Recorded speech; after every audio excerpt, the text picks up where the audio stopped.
Good evening everybody, let's crack UPSC CSE Hindi में आप सभी का भरपूर स्वागत है। इतिहास की इस अद्भुत श्रृंखला में हम मध्यकालीन भारत के इतिहास में खिलजी वंश पर आज चर्चा करेंगे। इसके पहले वाले वीडियो में हमने जाना था कि किस तरीके से मध्यकालीन भारत के इतिहास का वर्गीकरण किया गया। क्यों 712 ईस्वी को पूर्व मध्यकालीन भारत कहते हैं, 1192 से क्यों हम उत्तर मध्यकालीन या मध्यकालीन भारत कहे तो ज्यादा सही कहेंगे। तो आज हम जानेंगे उस दिल्ली सल्तनत काल में। एक्चुअली मध्यकालीन भारत में हमने प्लानिंग किया था कि 3 वीडियो में पूरा कंप्लीट होगा मध्यकालीन भारत का इतिहास। एक वीडियो हम बनाएंगे पूर्व मध्यकालीन भारत पर, 2 वीडियो बनाएंगे मध्यकालीन भारत पर जिसमें एक दिल्ली सल्तनत होगा और दूसरा होगा मुगल काल। लेकिन जब पिछला पहला वीडियो बनाया गया और पूरा टीम ने कंटेंट रेडी किया तो फिर फाइनल डिसीजन ये हुआ कि कोशिश करेंगे कि चीजें एक ही बार में कंप्लीट हो, बेहतर तरीके से कंप्लीट हो। तो यदि दिल्ली सल्तनत काल के 4 वीडियो 5 वीडियो आ जाते तो वैसे कोई बुराई नहीं है, और फिर मुगल काल के 2 वीडियो या 3 वीडियो आ जाए तो उसमें कोई बुराई नहीं, लेकिन चीजें बढ़िया से समझ में आए। इसी बात को ध्यान में रखते हुए एक एक वंश को अलग ले रहे हैं ताकि थोड़ा इंटरेस्ट भी बना रहे, चीजें बिल्कुल कनेक्टिविटी के साथ आगे बढ़ती रहें। सभी को गुड इवनिंग, सभी को गुड इवनिंग। मेरे 2 लाल एक ही कमेंट्स कर रहे हैं या एक लाल 2 आईडी से एक जैसे कमेंट्स कर रहे हैं। मैं उन दोनों को बता दूं कि यदि 24 अगस्त को सब्सक्रिप्शन लिया है तो किताबों को आने में थोड़ा टाइम इसलिए लगेगा क्योंकि अभी जून वाले विद्यार्थियों को किताबें दी जा रही हैं। तो लगभग 1 महीने 1.5 महीने का वेट करो। और ऐसा नहीं है कि किताबें आ जाएगी और अचानक तुम्हारे बुद्धि में प्रवेश कर जाएगी। तब तक आप अपनी लाइव क्लासेस को करते चलो। YouTube पर क्लास चल रही हैं, प्लस पर कई सारे टीचरों की क्लास चल रही हैं। ऐसा कोई तनाव नहीं लेना चाहिए। थोड़ा IAS बन रहे हैं, DM जैसी ना सही पर एक एक्सपीरियंस जैसी मैच्योरिटी जरूर दर्शाया करो। यदि आपने सच में सब्सक्रिप्शन भी लिया है तो भी मैं आपको प्रॉमिस कर सकता हूं कि आप थोड़ा पेशेंस रखिए। जो बातें कही गई है वो सारी चीजें मिलेगी, क्योंकि अगर कोई नहीं है तो मैं तो जिम्मेदार हूं, मैं कहूंगा, मैं दूंगा। तो उसका कोई तनाव मत लो मेरे लाल और लाली। और ऐसा मत सोचो जैसे कुछ लाल लाली हमें किताबें और बुक अभी अर्जेंट में चाहिए। कुछ ऐसा नहीं है कि उसके बगैर जिंदगी रुक सी गई है। 15-20 दिन 1 महीने के भीतर तुम्हारे पास अपने नोट्स मिल जाएंगे। थोड़ा पेशेंस रखो। आइए जीवन पर वापिस लौटते हैं।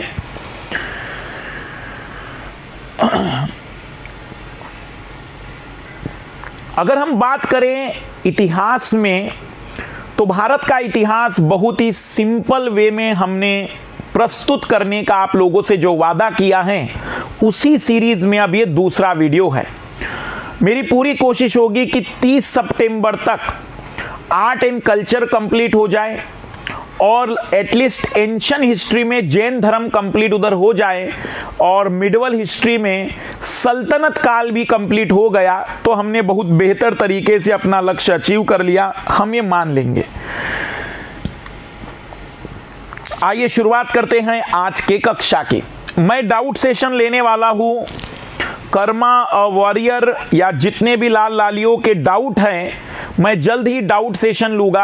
आस्क मी एनीथिंग, क्योंकि फिर से बहुत गैप हो गया है तो हो सकता है कि कल या परसों आस्क मी एनीथिंग का क्लास मैं लूंगा। 1.5-2 घंटे आप लोगों के पूरे डाउट हल करूंगा। पर आज प्लीज कोई डाउट ना पूछिए, कोई इंफॉर्मेशन मत मांगिए, ना PDF, ना कोई जानकारी, ना करंट अफेयर।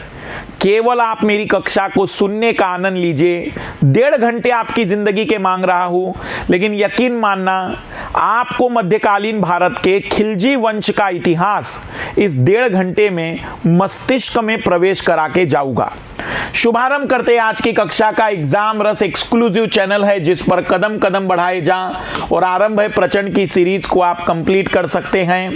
अपनी तैयारी की शुरुआत करिए भारत की सबसे बड़ी सबसे एनर्जेटिक टीम के साथ। इस समय यदि आप सब्सक्रिप्शन लेने का प्लान कर रहे हैं तो बेस्ट समय है, क्योंकि मिनिमम प्राइस में आपको MK live refer code subscription उपलब्ध करा रहे हैं। प्लस और आइकॉनिक दोनों टाइप के सब्सक्रिप्शन आप ले सकते हैं। अनअकैडमी चुनौती फ्री टेस्ट सीरीज मैंने स्टार्ट की है 2021 वाले विद्यार्थियों के लिए, जरूर ज्वाइन करिए MK live refer code use करके। 15 सितंबर से कई सारे नए बैच बन रहे हैं और कल संडे है, संडे होता है कॉम्बैक टेस्ट, तो कॉम्बैक टेस्ट जरूर दीजिएगा, ताकि संडे यदि आप कॉम्बैक टेस्ट देंगे 11 बजे टेस्ट होता है, फ्री ऑफ कॉस्ट होता है, स्कॉलरशिप टेस्ट है, जिसके माध्यम से गरीब विद्यार्थी भी तैयारी बढ़िया से कर सकता है, बिना किसी आर्थिक आवश्यकता और आर्थिक संसाधनों के वह अपने आप को कंपटीशन में बेहतर खड़ा कर सकता है। तो जो भी लाल लाली बहुत गरीब हैं, जिन्हें लगता है कि नहीं सर पैसे नहीं हैं, तो आप कॉम्बैक टेस्ट जरूर ज्वाइन करिएगा। कल 11 बजे टेस्ट देने के लिए आपको कोई पैसे नहीं देने हैं, एक रिफर कोड यूज करना है MK लाइव, और उसी रिफर कोड के बाद टेस्ट ओपन हो जाएगा। 1 घंटे का टेस्ट होता है, 11 से 12 बजे टेस्ट दीजिए और अपना सब्सक्रिप्शन में स्कॉलरशिप आपको मिलती चली जाएगी। उस स्कॉलरशिप का यूज करके आप फिर सब्सक्रिप्शन ले सकते हैं। 22 अक्टूबर से हम स्टार्ट कर रहे हैं फाउंडेशन बैच, जिसमें हमारा सिंपल सी स्ट्रेटजी है, नोट्स, रिवीजन, प्रैक्टिस और टेस्ट। यही स्ट्रेटजी पिछले 2 साल से निरंतर बनी हुई है, आगे भी यही रहेगी। परिवर्तन इसलिए जरूरी नहीं है क्योंकि सफलता के लिए हम एक निश्चित रणनीति के तहत आगे बढ़ते हैं। यह रणनीति आप अपने अनुसार थोड़ी बहुत बदल सकते हैं, बढ़ा सकते हैं, घटा सकते हैं, लेकिन स्ट्रेटजी यही है। बिल्कुल नोट्स बनाने पर आदत डालनी है, रिवीजन पर फोकस करना है, प्रीवियस ईयर के प्रश्नों की प्रैक्टिस करनी है, टेस्ट देना है, यही सिलेक्शन का तरीका है। मेहनत करना है। आगाज से लेकर अंत तक सभी विषयों की बैक टू बैक मैराथन जल्द ही आने वाली है। आगाज से लेकर अंत तक का मतलब ऐसा नहीं है कि मैं आपका हाथ छोड़ दूंगा, आपका अंतिम इंटरव्यू का कॉल होने के बाद भी मैं आपके साथ जुड़ा हूं। जब तक कि आपका वो ख्वाब पूरा नहीं होता तब तक मैं आपके साथ जुड़ा हूं। अब ऐसा नहीं है कि 2022 और 23 वाले विद्यार्थी एडमिशन लेंगे तो हम 21 वालों को छोड़ देंगे और कहेंगे कि अब 21 वालों पर मेरा कोई काम नहीं होगा। नहीं, back to back marathon classes आएगी 21 वालों के लिए। 22 वालों के लिए मेरे फाउंडेशन क्लासेस चल ही रहे हैं। हिस्ट्री का फाउंडेशन, आर्ट एंड कल्चर का फाउंडेशन, ज्योग्राफी का फाउंडेशन, ये 22-23 वाले विद्यार्थियों के लिए चलता रहेगा। जल्द ही जीएस पेपर 3 पीटी के बाद हम स्टार्ट करेंगे, लेकिन पीटी के बाद जीएस पेपर 1 और 2 की बची हुई यूनिटों को हम कवर करेंगे। तो जो फाउंडेशन क्लासेस है वो चलती रहेगी, क्योंकि ईमानदारी पूर्वक काम करना है, हवाबाजी कम करनी है, कभी ये शुरू और कभी वो शुरू नहीं कर देना है। जो भी करना है वो पूरा करवाना है, ताकि आप लोग जितना मेरे माध्यम से आप लोगों को मदद मिल सकती है वो होनी चाहिए, दिखनी चाहिए। केवल बोलने से कुछ नहीं होगा, टीचर को भी डेडिकेट होकर चीजें कंप्लीट करवानी पड़ेगी, और तब जाकर कोई डेडिकेट विद्यार्थी बिना मुद्राओं के भी सिलेक्शन दे पाएगा। आइए, मैंने जैसे कि आपको बताया था, शुरुआत करते हैं। मैंने आपको समझाया था, मैं अपनी कहानी संक्षिप्त में थोड़ा रफ्तार से कवर कर देता हूं। इतिहास मुख्य रूप से 3 प्रकार का होता है। प्रागैतिहासिक काल या प्रोगैतिहासिक काल, एक ऐसा इतिहास जिसके बारे में कोई साक्ष्य हमारे पास नहीं है, कोई लिखित सामग्री हमारे पास नहीं है, किसी भी प्रकार के हमारे पास कोई प्रमाण नहीं है। हम उस समय के अनुमान के आधार पर उस इतिहास का विवरण जानते हैं, समझते हैं, बोल सकते हैं, थोड़ी बहुत व्याख्याएं कर सकते हैं। जैसे कि पाषाण काल, आद्य ऐतिहासिक काल, एक ऐसा ऐतिहासिक समय जिसके बारे में जानकारियां तो है, लेकिन हमारे पास उस जानकारी को समझने और पढ़ने का अभी तक ज्ञान नहीं है। जिस इतिहास के बारे में हमारे पास सब कुछ है उसे हम कहेंगे कि वो एक सामान्य इतिहास है, या जिसे ऐतिहासिक कहेंगे। प्राचीन काल का भारत का जो इतिहास था, हमने कहा था कि वह लगभग 712 ईस्वी तक चलता है, 2350 ईसा पूर्वी से लेकर तो 712 ईस्वी तक। हम यदि बात करें तो पूर्व मध्यकालीन भारत का इतिहास, जो कि मध्यकालीन भारत के इतिहास के दो हिस्से हैं, इसे हम तब कवर करेंगे जब हमने प्राचीन भारत का इतिहास कंप्लीट कर लिया होगा। हम उत्तर मध्यकालीन इतिहास की बात कर रहे हैं, जो 1192 से लेकर 1757 तक चलेगा। इसके दो पीरियड हैं 1192 से लेकर 1757 तक में, एक है दिल्ली सल्तनत काल और दूसरा है मुगल काल। दिल्ली सल्तनत काल जहां पर हमने शुरुआत की थी कि वहां पर मोहम्मद गौरी तराइन के द्वितीय लड़ाई में, दूसरे युद्ध में, तराइन के दूसरी लड़ाई में पृथ्वीराज सिंह चौहान को हराता है और अपना शासन भारत की भूमि पर स्थापित करता है। उसका कोई पुत्र न होने के कारण वह दिल्ली या फिर अपने जितने भी शासन है उसे 3 गुलामों में बांटता है और भारतीय क्षेत्र कुतुबुद्दीन ऐबक के नाम आता है और वहीं से गुलाम वंश की स्थापना होती है। कुतुबुद्दीन ऐबक के बाद हमने देखा कि किस तरीके से वह पूरा का पूरा वंश अलग अलग राजा महाराजाओं सुल्तान के रूप में अपना शासन कंप्लीट करता है। जो अंतिम शासक था उसकी हत्या होती है, क्योंकि जो बलबंत का पुत्र था उसकी मृत्यु लकवे के कारण, फिर उसका पौत्र बैठता है, बहुत ही कम आयु होती है, उसकी हत्या होती है और फिर खिलजी वंश की स्थापना होती है। तो दिल्ली सल्तनत काल 1206 से लेकर 1526 तक का टाइम पीरियड है। इस दिल्ली सल्तनत काल में 1526, क्योंकि उसके बाद भारत में बाबर आएगा और बाबर मुगल वंश की स्थापना करेगा। तो 1206 से 1526 ईस्वी तक का काल है। इसमें हमें 5 वंश पढ़ने हैं। पहला गुलाम वंश, जिसे मामलुक वंश या इल्बरी वंश भी कहते हैं जाति के कारण।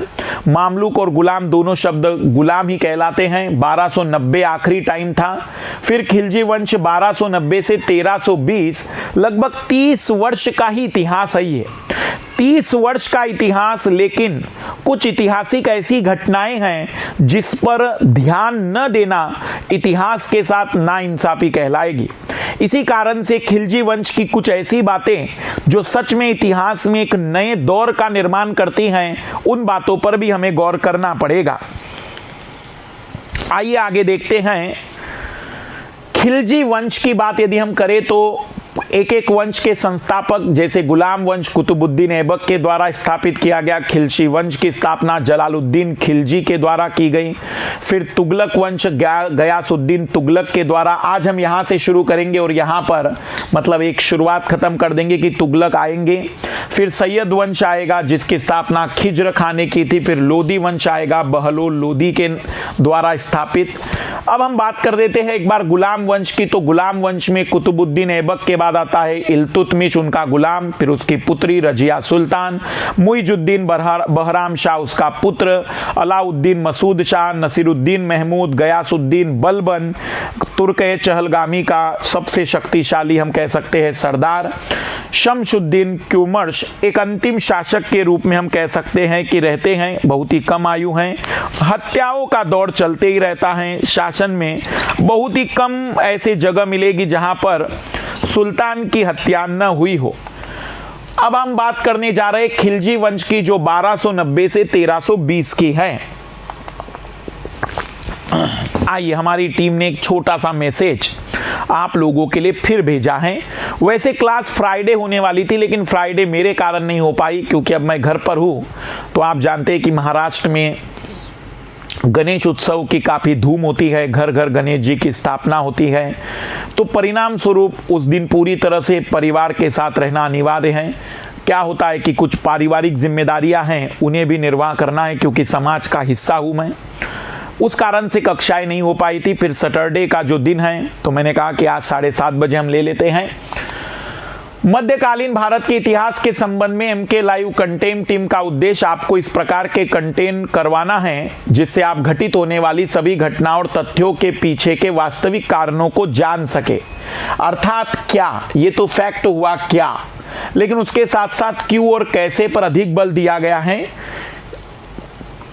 आप एक विश्लेषणात्मक दृष्टिकोण विकसित कर सके, साथ ही आपको इस कक्षा के अतिरिक्त किसी अन्य किताब, नोट्स या क्लास की आवश्यकता न पड़े।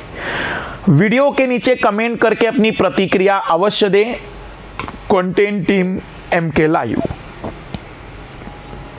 और ज़रूर कमेंट्स करा करिए, अच्छा लगता है मुझे भी जब आप लोगों के कमेंट्स आते हैं तो हम देखेंगे, सारी चीज़ों को पढ़ेंगे। आज हम जलालुद्दीन खिलजी, अलाउद्दीन खिलजी, सिनेमा जो दिखाया गया है वो बस नाम मात्र के लिए समझना, वास्तविक रूप में भारतीय सिनेमा में वास्तविक घटना का वर्णन कम होता है और अलग अलग रसों का वर्णन होता है। फिर उसमें श्रृंगार रस हो सकता है, उसमें वीर रस हो सकता है, उसमें रौद्र रस हो सकता है।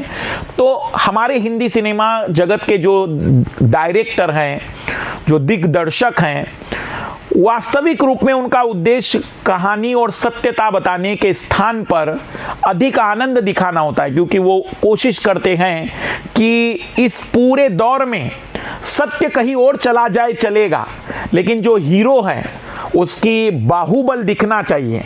मतलब मैं देखता हूं कि हिंदी सिनेमा में कोई भी जब नायक अपनी भूमिका निभाता है तो उसकी चाल, उसकी मांसपेशियां, उसके सिक्स ऐप है या नहीं, उसको दिखाना ज्यादा महत्वपूर्ण होता है। इसलिए मूवीज को उतना सीरियस मत लेना इतिहास के दृष्टिकोण से, और उसके आधार पर मानसिकताएं मत बना लेना कि उस मूवी में जैसा दिखाया गया है तो एक मानसिकता आपने बना दी कि ऐसा हुआ होगा। वास्तविक रूप में वो सत्य से कोसों दूर हो सकती है।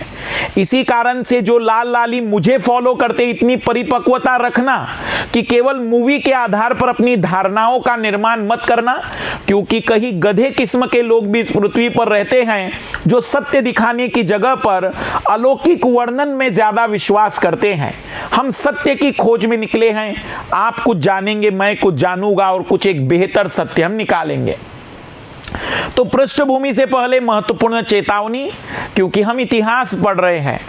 इतिहास में हम जिन किताबों की मदद ले रहे हैं, जिन राइटरों की हमने मदद ली है, उन राइटरों के अनुसार ये सारी बातें दिखाई जा रही है, सारी बातें बताई जा रही है।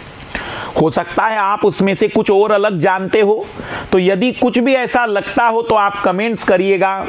यदि कोई भी चीज़ आपकी और मेरी अलग होती है तो उसे हम कोशिश करेंगे कि सुधारा जाए, क्योंकि इतिहास है। साइंस होता तो मैं कहता कि यही है, क्योंकि ये खोजा गया है, प्रमाणित किया गया है, पर इतिहास है। मैं जब इतिहास लिखूंगा तो उस पर मेरी मानसिकताएं, मेरे विचार, मेरा विश्लेषण और मेरे व्यक्तित्व का प्रभाव पड़ेगा।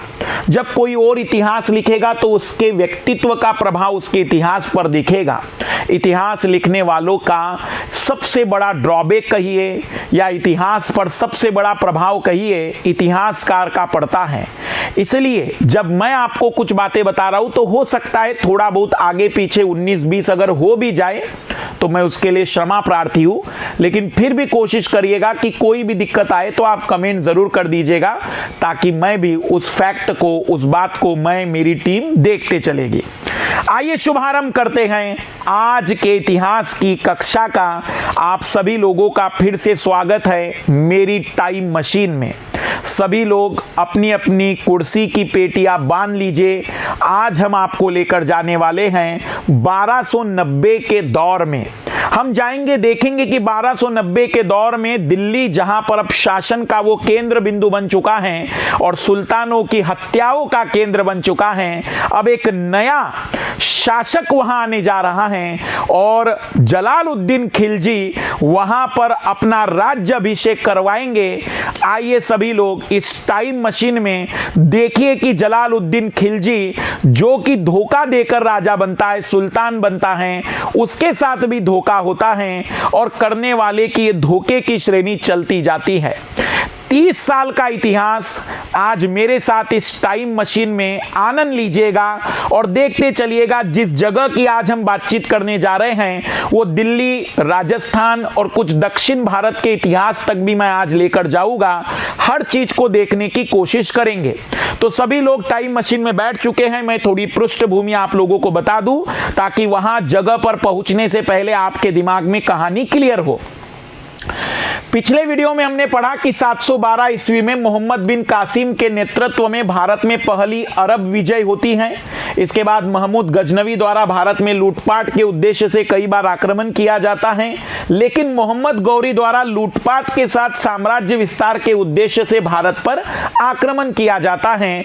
और इसी क्रम में 1192 ईस्वी में तराइन के दूसरे युद्ध में पृथ्वीराज चौहान की मृत्यु के साथ ही भारत में तुर्की सल्तनत के साम्राज्य का मार्ग प्रशस्त हो जाता है। मोहम्मद गौरी स्वयं भारत पर शासन नहीं करते और अपने निष्ठावान गुलाम कुतुबुद्दीन ऐबक को भारत की सत्ता सौंपकर वापस लौट जाते हैं। कुतुबुद्दीन ऐबक के द्वारा दिल्ली सल्तनत में गुलाम वंश की स्थापना होती है और यह क्रम 1290 तक चलता है।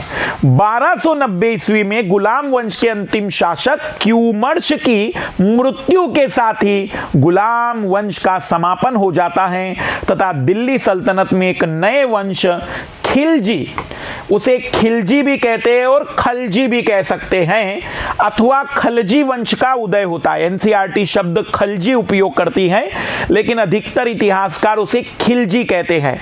खलजी और खिलजी का मतलब क्या है जानेंगे हम उसे भी। तत्कालीन राजनीतिक परिस्थितियां जैसे कि मैंने अपने पिछले वीडियो में बताया था कि बलबन का पुत्र उसकी समय से पहले मृत्यु हो जाना, फिर उसके पौत्र का बैठना। वस्तुतः गुलाम वंश का अंतिम शक्तिशाली सुल्तान बलबन था, जिसकी मृत्यु के बाद गुलाम वंश अथवा दिल्ली सल्तनत की केंद्रीय सत्ता एक प्रकार से कमजोर हो गई थी। चूंकि इस समय भारत में कोई अन्य शक्तिशाली वंश अथवा शासक नहीं था, तो जो स्थिति का लाभ उठाए और दिल्ली सल्तनत पर अधिकार स्थापित कर लेता।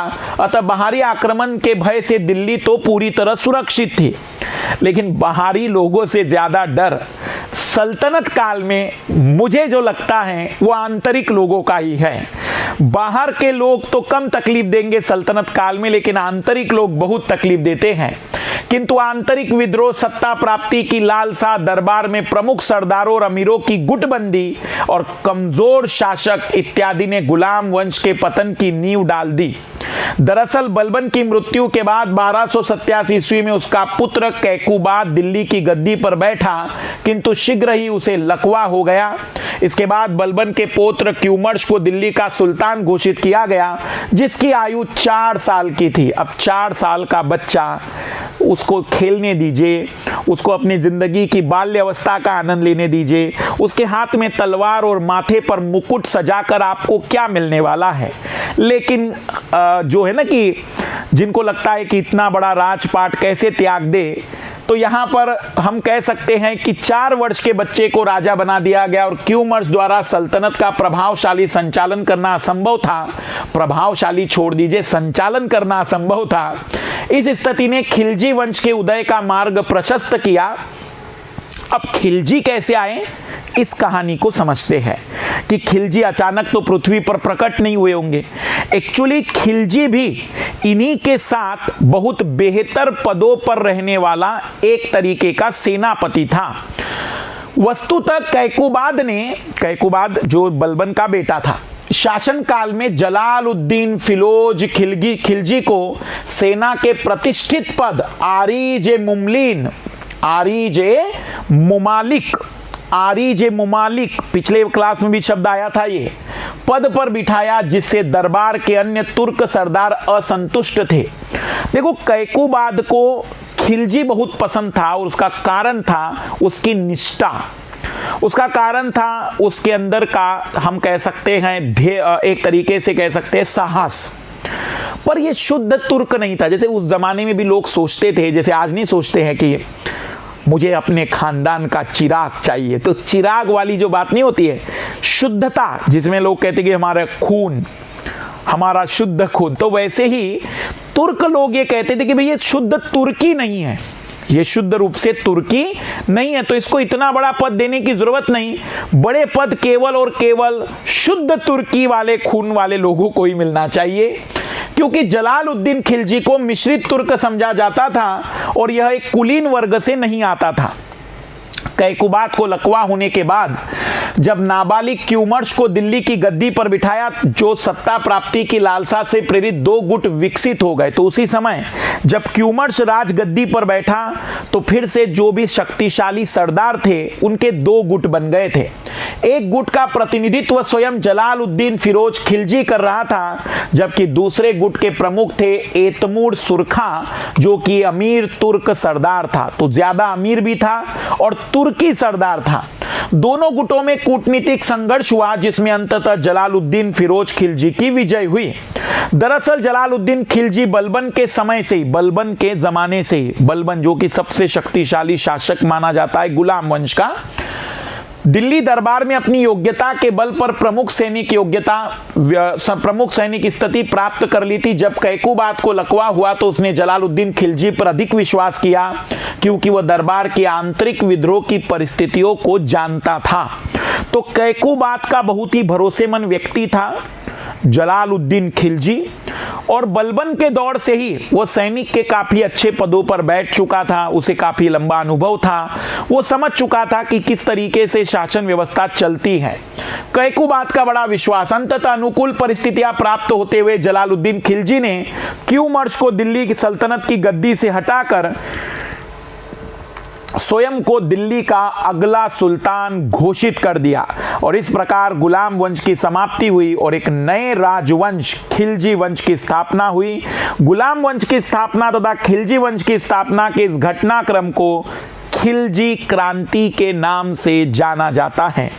तो ये थे महोदय खिलजी। तो आइए अब जरा देखते हैं खिलजी साहब आएंगे, सुल्तान बनेंगे और क्या क्या वो इस दिल्ली में परिवर्तन कर पाएंगे। जहां बलबन की नीति क्या थी, धोखा जो भी दे उसका मर्डर करो, उसकी पत्नी बच्चों को गुलाम करो, वही बलबन की, वहीं पर ये जो खिलजी है ये जानता है इस तरीके की नीति से वो लंबे समय तक चल नहीं पाएगा। तो खिलजी वंश का ये जो पहला शासक है उदार स्वभाव का है। इतिहासकार कहते हैं उदार वो दिखने की कोशिश करता है, लेकिन वह वास्तविक रूप में जानता है कि यदि उसने कठोर नीति अपनाई तो उसे जनता का समर्थन नहीं मिल पाएगा, और इसी कारण से वह पूरी तरह से उदार नीति को प्रोत्साहित करता है और उसके कई निर्णयों में यह उदार नीति भी दिखती है। तो खिलजी क्रांति के नाम से जाना जाता है। खिलजी वंश में सबसे पहले हम पढ़ेंगे जलालुद्दीन फिरोज खिलजी, 6 साल तक शासनकाल चलता है। सबसे लंबा शासनकाल अलाउद्दीन खिलजी का चला, 1296 से लेकर 1316। 20 वर्ष तक शासन किया दिल्ली पर अलाउद्दीन खिलजी ने, जिनके बारे में सिनेमा में आपने देखा होगा। तो अपने दिमाग में उस व्यक्तित्व को मत उमटने देना।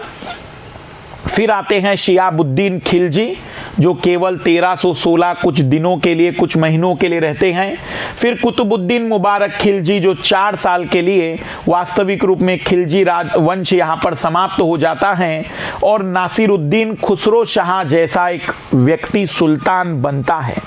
लेकिन किस्मत कहे या फिर हम कहेंगे कि योग्यता, वह उसी साल हरा दिया जाता है तुगलक वंश के द्वारा, और तुगलक वंश की स्थापना फिर यहाँ से शुरू होती है। तो आइए देखते हैं जरा इस खिलजी में। सबसे पहले जानते हैं कि कौन थे ये खिलजी। तो ऑब्वियसली बलबन के राजकाल में ही यह खिलजी शासन का एक महत्वपूर्ण भाग बन चुके थे। पर खिलजी शब्द आया कहां से? जलालुद्दीन फिरोज खिलजी के पूर्वज अफगानिस्तान के खल्ज नामक स्थान से आए थे। अफगानी भाषा में गर्म प्रदेश को खल्ज कहते हैं, अतः यह खिलजी या खलजी कहलाए। हालांकि खिलजी कबीला लंबे समय से अफगानिस्तान में बसा हुआ था, लेकिन अपने पूर्ववर्ती गुलाम वंश की तरह यह भी तुर्किस्तान का था। वस्तुतः इतिहासकारों में खिलजी वंश को लेकर कई मान्यताएं प्रचलित है। कई सारे इतिहासकार इन्हें शुद्ध तुर्की नहीं मानते हैं। उनका कहना है कि भाई यह खिलजी जो हैं कहीं ना कहीं मंगोल से भी जुड़े हुए हैं। तो आइए जरा देखते हैं खिलजी के बारे में इतिहासकार क्या सोचते हैं। तो अब किसी विद्यार्थी ने टाइम मशीन में, मैं जब खिलजी के बारे में बातें बता रहा था, किसी ने पूछा सर ये खिलजी कहाँ से आए, तो हमने कहा भाई अफगान में खल्ज जगह थी, वहां से आए। गर्म जगह को अफगान शब्द में खल्ज कहते हैं। तो अब सवाल ये कि ये ओरिजिनली कहां से आए हैं, तो इतना अभी किसी के पास जानकारी नहीं है। तो इतिहासकारों के कुछ अनुमान हैं, देखते हैं क्या कहना चाहते इतिहासकार। कुछ इतिहासकारों का मत है कि खिलजी तुर्कों की कुल 64 जातियों में से एक थे। मतलब खिलजी जो थे वो तुर्क ही थे, जो तुर्कों में अलग अलग जातियां थी। तो इतिहासकारों ने तुर्कों की 64 जातियों का वर्णन किया। उसमें से एक जाति थी, गरीब जाति थी, गरीब थी, सर्वहारा वर्ग, मतलब एक तरीके से गरीब वर्ग से बिलोंग करती थी, एक तरीके से निम्न आय वाली कमाई वाले लोग थे। कुछ इतिहासकारों का मत है कि खिलजी अफगानिस्तान की हेलमंद नदी घाटी के क्षेत्र में निवास करने वाली जाति थी और कुलीन वर्ग से इनका कोई संबंध नहीं था। और कुछ इतिहासकार खिलजी वंश को चंगेज खां से भी अधिक संबंधित मानते हैं, हालांकि इसको ज्यादा इतिहासकारों ने तवज्जो नहीं दी है। सबसे प्रचलित मत है कि खिलजी वंश को सामान्यतः तुर्कों का एक कबीला माना जाता है, जो उत्तरी भारत पर मुसलमानों की विजय के बाद यहां आकर बस गया। खिलजी कुलीन वर्ग से संबंधित नहीं है और अफगानिस्तान की हेलमंद नदी घाटी के क्षेत्र में निवास करने वाले तुर्कों की 64 जातियों में से एक है। ये मोस्टली खिलजी के बारे में कहा जाने वाला कथन है। तो खिलजी अफगानी थे, तुर्की थे। वास्तविक रूप में यदि इनकी उत्पत्ति देखी जाए तो एक तरीके से तुर्कों से ही जुड़ा हुआ संबंध है। जलालुद्दीन फिरोज खिलजी, अब सोचे कि जलालुद्दीन फिरोज खिलजी, उनकी अगर आत्मा कहीं सुनती होगी तो कहेंगे कि बताओ एक ज़माना होता था मेरा नाम लेने की हिम्मत किसी में नहीं होती थी, और आजकल के मास्टर जब मुझे पढ़ाते तो मुझे 2 बातें सुना भी देते हैं, इतिहास में मैंने क्या किया और क्या नहीं किया मुझे क्रिटिसाइज कर लेते हैं। तो समय समय की बात है, यहाँ पर कई लोग खाक में मिल गए। इन इतिहास को पढ़ने के बाद ये स्पष्ट होता है कि बड़े बड़े 30 मार कहाए और खाक में मिल गए। तो गुरूर किसी बात का नहीं, विनम्र होकर जिंदगी गुजारिए, मजा उसी में है। आइए आगे बढ़ते लाल लालियो। जलालुद्दीन फिरोज खिलजी 1290 से 1296 खिलजी वंश के संस्थापक। खिलजी वंश के पहले सुल्तान जलालुद्दीन फिरोज खिलजी गुलाम वंश के अंतिम कमजोर सुल्तान क्यूमर्स के पतन के बाद एक कुलीन गुट के सहयोग से गद्दी पर बैठे, अमीर सरदारों की गुटबाजी के मद्देनजर। वस्तुतः फिरोज खिलजी बलबन के शासनकाल में अपनी योग्यता के आधार पर सेना के उच्च पद पर आसीन हो गया था। फिरोज खिलजी शासक बनने से पहले आरिज मुमालिक सैन्य विभाग का प्रमुख और बुलंद शहर का इक्तेदार भी था। इक्तेदार, इक्ता जमीन का टुकड़ा, तो बुलंद शहर का इक्तेदार था भैया। फिरोज खिलजी ने कैकुबाद द्वारा निर्मित किलो खरी महर दिल्ली में राज्य अभिषेक कराया और किलो खरी को ही राजधानी बनाई। मतलब दिल्ली में जो राज्य अभिषेक हुआ तो वहां पर उन्होंने दिल्ली को अपनी राजधानी बनाई और किलो खरी महर को ही यहां से अपना पूरा कामभार संभाला। फिरोज खिलजी, या जिसे कई बार कई जगह पर आपको फिरोज खलजी भी मिलेगा, दिल्ली सल्तनत के इतिहास में सबसे अधिक आयु में बनने वाला सुल्तान था। तो ये जिस उम्र में सुल्तान बने वो 70 वर्ष की आयु थी, 70 वर्ष की। राजत्व के सिद्धांत की समाप्ति, राजत्व के सिद्धांत की समाप्ति बलबन ने ही कर दी थी। बलबन ने कहा था कि कोई ऐसा नहीं होगा कि राजा का बेटा ही राजा बनेगा। तो उस दौर से ही हम एक चीज जानते हैं कि राजत्व की बात समाप्त हो गई थी।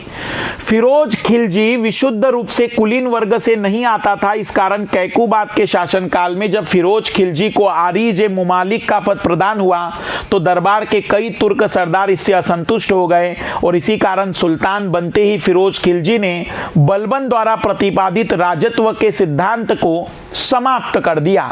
वस्तुतः इसके माध्यम से फिरोज खिलजी ने केवल दिल्ली की जनता को बल्कि अपने अधिकारियों को यह संदेश देना चाहता था कि सामान्य वर्ग से आना अथवा कुलीन वर्ग से नहीं आने के बावजूद भी दिल्ली का सुल्तान बना जा सकता है।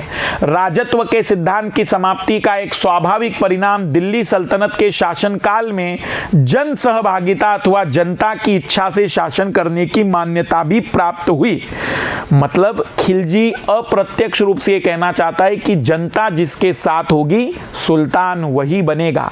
जरूरी नहीं है कि वो कुलीन वर्ग का हो, जरूरी नहीं है कि वह एक राजवंश का हो, जरूरी नहीं है कि वो राजा का बेटा हो। जनता जिसके साथ होगी वह दिल्ली की राजगद्दी पर बैठेगा। अप्रत्यक्ष रूप से इस राजत्व को समाप्त करने के साथ साथ अपने सुल्तान होने का एक प्रमाण पत्र निकाल लिया। रक्त और लोह की नीति का त्याग। जलालुद्दीन फिरोज खिलजी ने बलबन द्वारा प्रतिपादित रक्त और लोह की नीति का भी त्याग कर दिया। बलबन ने अपने विरोधियों के दमन के लिए लोह और रक्त की नीति का अनुसरण किया था। इस नीति के तहत विद्रोह व्यक्ति की हत्या कर उसके बच्चे और पत्नी को गुलाम बना लिया जाता था। वस्तुतः फिरोज खिलजी ने यह कहा था कि उसका उद्देश्य किसी भी मुस्लिम के रक्त को बहाना नहीं है। इस नीति के त्याग के दो प्रमुख कारण थे। वैसे वो नीति क्यों त्याग रहा है, ऐसा क्या उसके अंदर आमूलचूल परिवर्तन? तो वो जानता है कि वह कुलीन वर्ग का व्यक्ति नहीं है और यदि वो कठोर नीति अपनाएगा तो जनता का समर्थन नहीं मिलेगा। साथ ही साथ हो सकता है कि कुलीन वर्ग के कई सारे लोग असंतुष्ट होकर विद्रोह कर ले। तो क्या होता है लाल लालियों, मेरी एक बात ध्यान से सुनना और तुम्हें सब जगह मिलेगा, सब जगह। जरा कमेंट्स करना, आप खुद महसूस करोगे कि जो भी सर्वहारा वर्ग के बाद जो व्यक्ति उच्च पद पर आएगा ना, वो कभी कठोर नीतियां नहीं अपनाएगा। आप लाल बहादुर शास्त्री को भी देख लीजिए, जिन्हें गुदड़ी का लाल कहते हैं। कठोर नीति नहीं, बहुत साम्यवादी नीति, कुछ ऐसी ही मानसिकता लगभग इनकी भी थी। तो इन्होंने लोह वाली नीति क्यों त्याग दी होगी? आखिर उन्होंने लोह और रक्त वाली नीति क्यों त्याग दी होगी? तो पहला था, फिरोज खिलजी अत्यंत बूढ़ा हो चुका था। वह किसी भी प्रकार के सैनिक विद्रोह अथवा युद्ध नीति का मार्ग अनुसरण करने में सक्षम नहीं था। 70 साल की उम्र में राजा बना है। दूसरा, इस समय दिल्ली दरबार पूर्णतः आंतरिक विद्रोह से मुक्त नहीं हुआ था। फिरोज खिलजी मूलतः जनता का व्यापक समर्थन प्राप्त करना चाहता था ताकि आंतरिक विद्रोह के माध्यम से सत्ता से प्रतिस्थापित नहीं किया जा सके। उदार नीति का अनुसरण क्या किया? उदार नीति के तहत, वो जो नीति जिसे हम उदार नीति कह रहे हैं, लिबरल पॉलिसी कह रहे हैं कि जलालुद्दीन खिलजी एक उदार व्यक्ति थे। तो ऐसा क्या था उसकी नीति में? जलालुद्दीन फिरोज खिलजी ने उदार धार्मिक नीति अपनाई। फिरोज खिलजी ने घोषणा की कि शासन का आधार प्रजा की इच्छा होनी चाहिए। ऐसी घोषणा करने वाला ये प्रथम शासक था। तो पहला पॉइंट, लिबरल। राजा क्या कह रहा है, सुल्तान क्या कह रहा है? शासन का आधार जनता की इच्छा। वर्तमान में तो हम लोकतंत्र में ऐसी बातें करते हैं कि जनता ने हमें चुना है और जनता का आदेश सर आंखों पर पहला शासक, दिल्ली का पहला सुल्तान जो कहता है कि जनता की इच्छा है शासक। अपनी इसी उदार नीति के क्रम में फिरोज खिलजी ने हिंदू और मुसलमानों के संबंध में कोई भेदभाव नहीं किया और हिंदुओं को शासन के उच्च पदों पर नियुक्ति की। इसके अलावा उदार नीति के कारण जलालुद्दीन ने अपने शत्रुओं को भी उच्च पद दिए। जलालुद्दीन जानता था 70 साल की उम्र हो चुकी है, तो वो जो भी उसका विद्रोही होता था उसको मार नहीं डालता था, बल्कि उसको भी एक उच्च पद देकर अपना, एक तरीके से हम कहेंगे कि अपनी ओर या अपने गुट में शामिल कर देता था और कहता था कि भाई जो चाहिए वो तुम्हें पद दे दिया हमने। जैसे फखरुद्दीन को दिल्ली के कोतवाल और मल्लू खां को अवध के इख्तेदार का पद दिया, जबकि दोनों ने फिरोज खिलजी के विरुद्ध कई विद्रोह में भाग लिया था। इसी क्रम में फिरोज खिलजी ने उलेमा वर्ग की शासकीय कार्यों में भागीदारी और निर्देशों की भूमिका को भी अस्वीकार किया।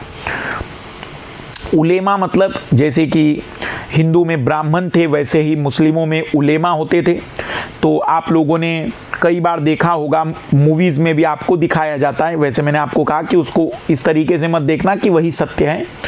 कि राजा का जो भी आदेश होता था उसे धर्म के आधार पर जांचना, धर्म के आधार पर देखना और फिर उस आदेश को जनता तक पहुंचाना।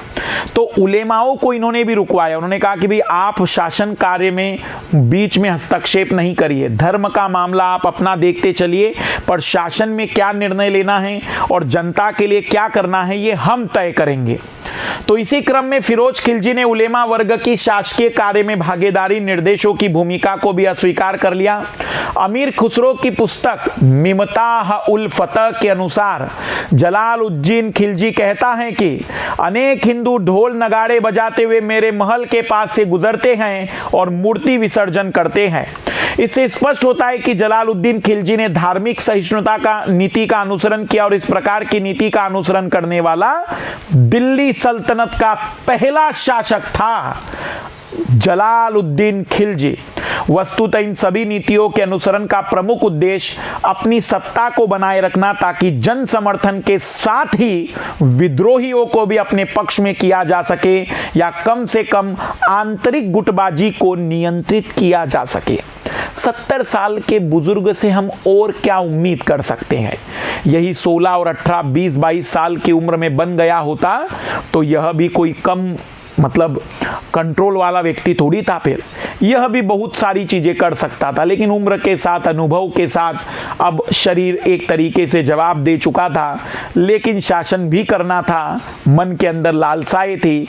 तो जिस तरीके से हो सकता था, इसीलिए विकल्प भी नहीं थे। मुझे ऐसा लगता है, जब मैंने पढ़ा तो मुझे ऐसा लगा कि विकल्प भी क्या थे।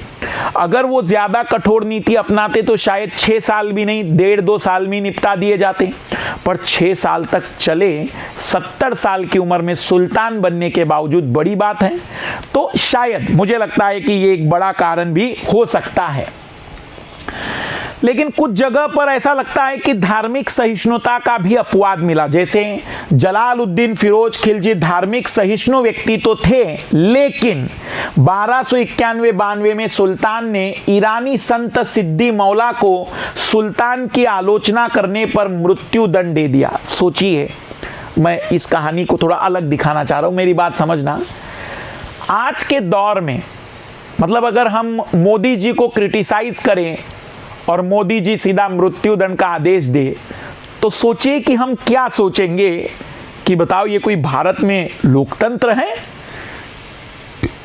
पर उस दौर में ऐसा होता था कि कोई राजा को, इसलिए मैं आपको ये बताना चाह रहा हूं कि हम कई बार लोकतंत्र को महसूस और उसके महत्व को समझ नहीं पाते। ये लाइन आपको लोकतंत्र के महत्व को समझाने की ताकत रखती है। 1291-92 में जब सुल्तान ने ईरानी संत सिद्दी मौला को सुल्तान की आलोचना करने पर मृत्यु दंड दे दिया था, तो काफी खुशनसीब लोग हैं हम कि हम उस युग में हैं जब क्रिटिसिज्म करना हमारा एक अधिकार है, आलोचना करना भी हमें एक अधिकार के रूप में कहा गया है, शासकों की आलोचना करना। तो यह है लोकतंत्र का महत्व। ये लगभग वैसे ही चीज है जैसे आजकल अफगानिस्तान में जो तालिबान वाली बात आ जाती है कि तालिबान के खिलाफ कुछ भी बोलोगे तो फिर पिटाई होगी। तो सोचिए कि वो आज जिस तरीके का व्यवहार कर रहे हैं, भारत में उस व्यवहार को कितना टाइम हो चुका है। तो वास्तविक रूप में वो अफगानिस्तान को 21वीं शताब्दी से सीधा 13वीं शताब्दी में लेकर चले गए, ऐसा लगता है। तो धार्मिक सहिष्णु तो व्यक्ति था, जलालुद्दीन खिलजी धार्मिक सहिष्णु था, लेकिन एक आध अपवाद है। अब हो सकता है भी किसी दिन मूड खराब हो गया हो। आंतरिक शासन नीति का अनुसरण, फिरोज खिलजी ने आंतरिक शासन नीति का अनुसरण किया। इसका तात्पर्य विद्रोहियों अथवा सभी को संतुष्ट और प्रसन्न रखना। आंतरिक शासन का मतलब शासन से जुड़े हुए प्रत्येक व्यक्ति तक उस व्यक्ति को किसी न किसी प्रकार के जो भी उसकी नाराजगी उसको दूर करना या फिर विद्रोहियों से बातचीत करना। यह बलबन की लौह और रक्त की नीति के एकदम विपरीत है और इस प्रकार की नीति का स्पष्ट रूप से अनुसरण करने वाला फिरोज खिलजी, जलालुद्दीन फिरोज खिलजी दिल्ली सल्तनत का प्रथम सुल्तान था।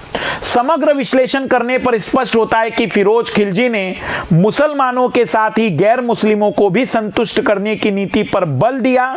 साथ ही इसने अपने अपने विद्रोहियों को भी शासन के उच्च पदों पर नियुक्त कर उनके प्रति उदार नीति अपनाई। आंतरिक शासन की नीति का सबसे बड़ा उदाहरण मलिक छज्जू के प्रसंग में समझा जा सकता है, जो कि गुलाम वंश से संबंधित था। मलिक छज्जू, जब फिरोज खिलजी दिल्ली का सुल्तान बना तो मलिक छज्जू ने सुल्तान के विरुद्ध विद्रोह कर दिया और अपने दृष्टिकोण का समर्थन करने वाले कई अन्य छोटे विद्रोहियों को एकजुट करने का प्रयत्न करने लगा। अंततः फिरोज खिलजी के निर्देश पर मलिक छज्जू को बंदी बनाकर जब दिल्ली दरबार में प्रस्तुत किया गया तो फिरोज खिलजी ने उसे क्षमा कर दिया। इस दौरान फिरोज खिलजी ने कहा कि मेरा उद्देश्य मुसलमानों का रक्त बहाना नहीं है।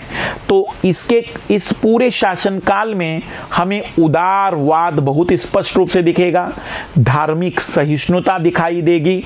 पहला शासक होगा जो प्रजा को सम्मान ज्यादा देने की बात कह रहा है, भले ही ना दे लेकिन बोल तो रहा है। वस्तुतः मलिक छज्जू को बंदी बनाकर दरबार में उपस्थित करने में अलाउद्दीन खिलजी ने, अब यहां आ गया एक नया खिलजी, अलाउद्दीन खिलजी ने मुख्य भूमिका निभाई, जो फिरोज खिलजी का भतीजा था।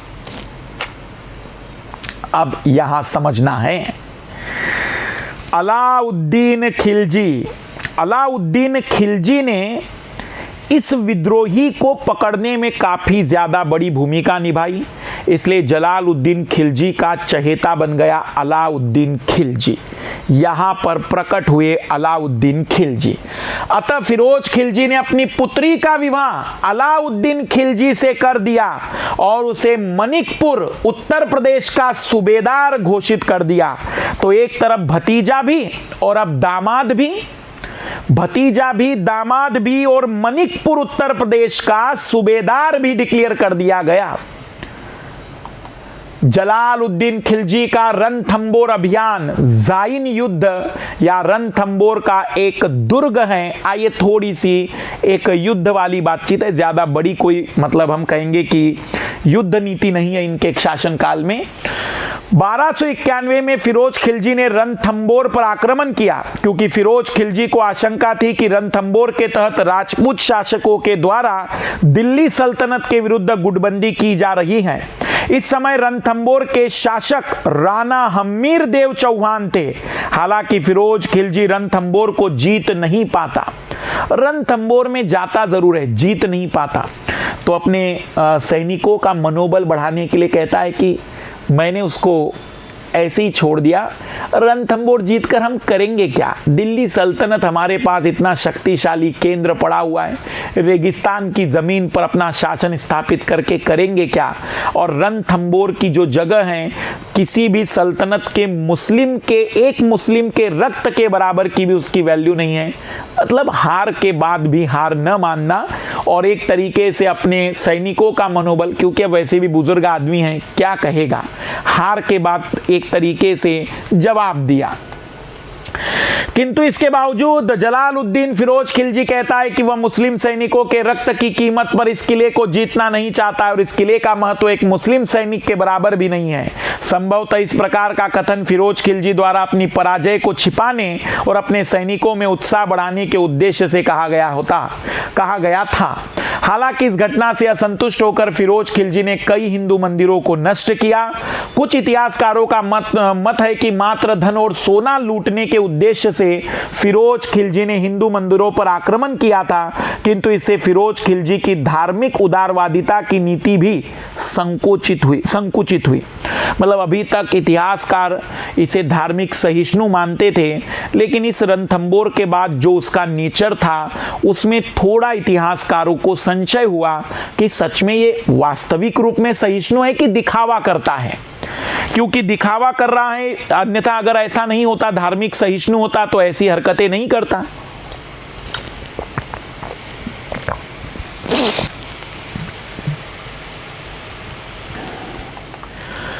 फिर मंगोल आक्रमण, यहां पर खिलजी, जलालुद्दीन खिलजी का हम कह सकते हैं कि एक तरीके से तारीफ के काबिल है कि मंगोल का आक्रमण हुआ था इस समय। याद करिए, गुलाम वंश के समय भी मंगोल का आक्रमण हुआ था, लेकिन डायरेक्टली पूरे दिल्ली सल्तनत पर नहीं हुआ था। दिल्ली सल्तनत पर मंगोल आक्रमण करने आए थे, लेकिन जलालुद्दीन खिलजी ने मंगोलों को हराया था। फिरोज खिलजी के शासनकाल में लूटपाट के उद्देश्य से कई मंगोल आक्रमण हुए। इस प्रकार का बड़ा मंगोल आक्रमण 1292 में अब्दुल्ला के नेतृत्व में हुआ, किंतु फिरोज खिलजी की सेना ने मंगोलों को पराजित कर दिया। यहां भी उदारवादी नीति, मंगोलों को हराने के बावजूद भी मंगोलों से कहा कि भी तुम भी रहो हमारी दिल्ली में, और मंगोलपुरी बन गया दिल्ली में। मंगोलपुरी, दिल्ली में मंगोलपुरी, जो लोग दिल्ली के आसपास रहते होंगे उन्हें पता होगा, उसी समय मंगोलपुरी बसाया गया था। किंतु पुनः फिरोज खिलजी ने उदारता दिखाते हुए न केवल मंगोल सेनापति उलुग से अपनी पुत्री का विवाह भी किया, बल्कि मंगोल सैनिकों को दिल्ली के निकट रहने के लिए स्थान दिया। वर्तमान में यह स्थान दिल्ली में मंगोलपुरी के नाम से प्रसिद्ध है, और इसी के साथ ही इस दौरान कई मंगोलों ने इस्लाम धर्म को ग्रहण कर लिया और वो भारत में ही बस गए। कालांतर में धर्मांतरित मंगोल नव मुस्लिम कहलाए। तो ये जो मंगोल जाति के लोग दिल्ली में मंगोलपुरी में बसे हैं, यह जलालुद्दीन फिरोज खिलजी के दौर के हैं। उस समय मंगोल आक्रमण जो हुआ था उसे वैसे तो खिलजी ने हरा दिया था, लेकिन यहां भी उदारवादी नीति के तहत उनके सेनापति से भी पुत्री का विवाह करके उसे भी दामाद बनाया, ताकि उसकी सुरक्षा और मजबूत हो सके। दक्षिण भारत में दिल्ली सल्तनत का पहला विस्तार, अगर प्रश्न पूछा जाए कि किस सल्तनत काल के शासन काल में पहली बार दक्षिण भारत पर दिल्ली सल्तनत का एक तरीके से हमला हुआ, तो याद रखिएगा कि जलालुद्दीन फिरोज खिलजी। दक्षिण भारत में दिल्ली सल्तनत का पहला विस्तार, मुसलमानों का दक्षिण पर प्रथम आक्रमण जलालुद्दीन खिलजी के शासनकाल में 1296 में अलाउद्दीन खिलजी के सेनापतित्व में देवगिरी महाराष्ट्र पर हुआ। लेकिन यहां एक समझने वाली बात है, अलाउद्दीन को यह आदेश नहीं दिया गया था। अलाउद्दीन अपनी मर्जी से, पर गया मर्जी से जीत गया, बहुत बड़ी मात्रा में लूटपाट भी की। लेकिन अलाउद्दीन को इतना धन मिला था कि अब उसके अंदर लालसा पैदा होने लगी कि मैं ज्यादा सही निर्णय ले पाता हूं, और फिर ये जो लालसा थी, यही अगले दिल्ली के सुल्तान का निर्माण कर बैठी।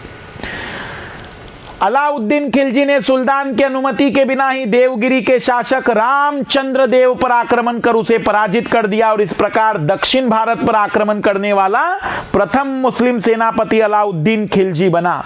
अलाउद्दीन खिलजी ने देवगिरी को जीतने के बाद उसे दिल्ली सल्तनत का भाग नहीं बनाया, क्योंकि अलाउद्दीन का मुख्य उद्देश्य केवल धन लूटना था। इस दौरान अलाउद्दीन खिलजी को व्यापक मात्रा में धन और सोना प्राप्त हुआ।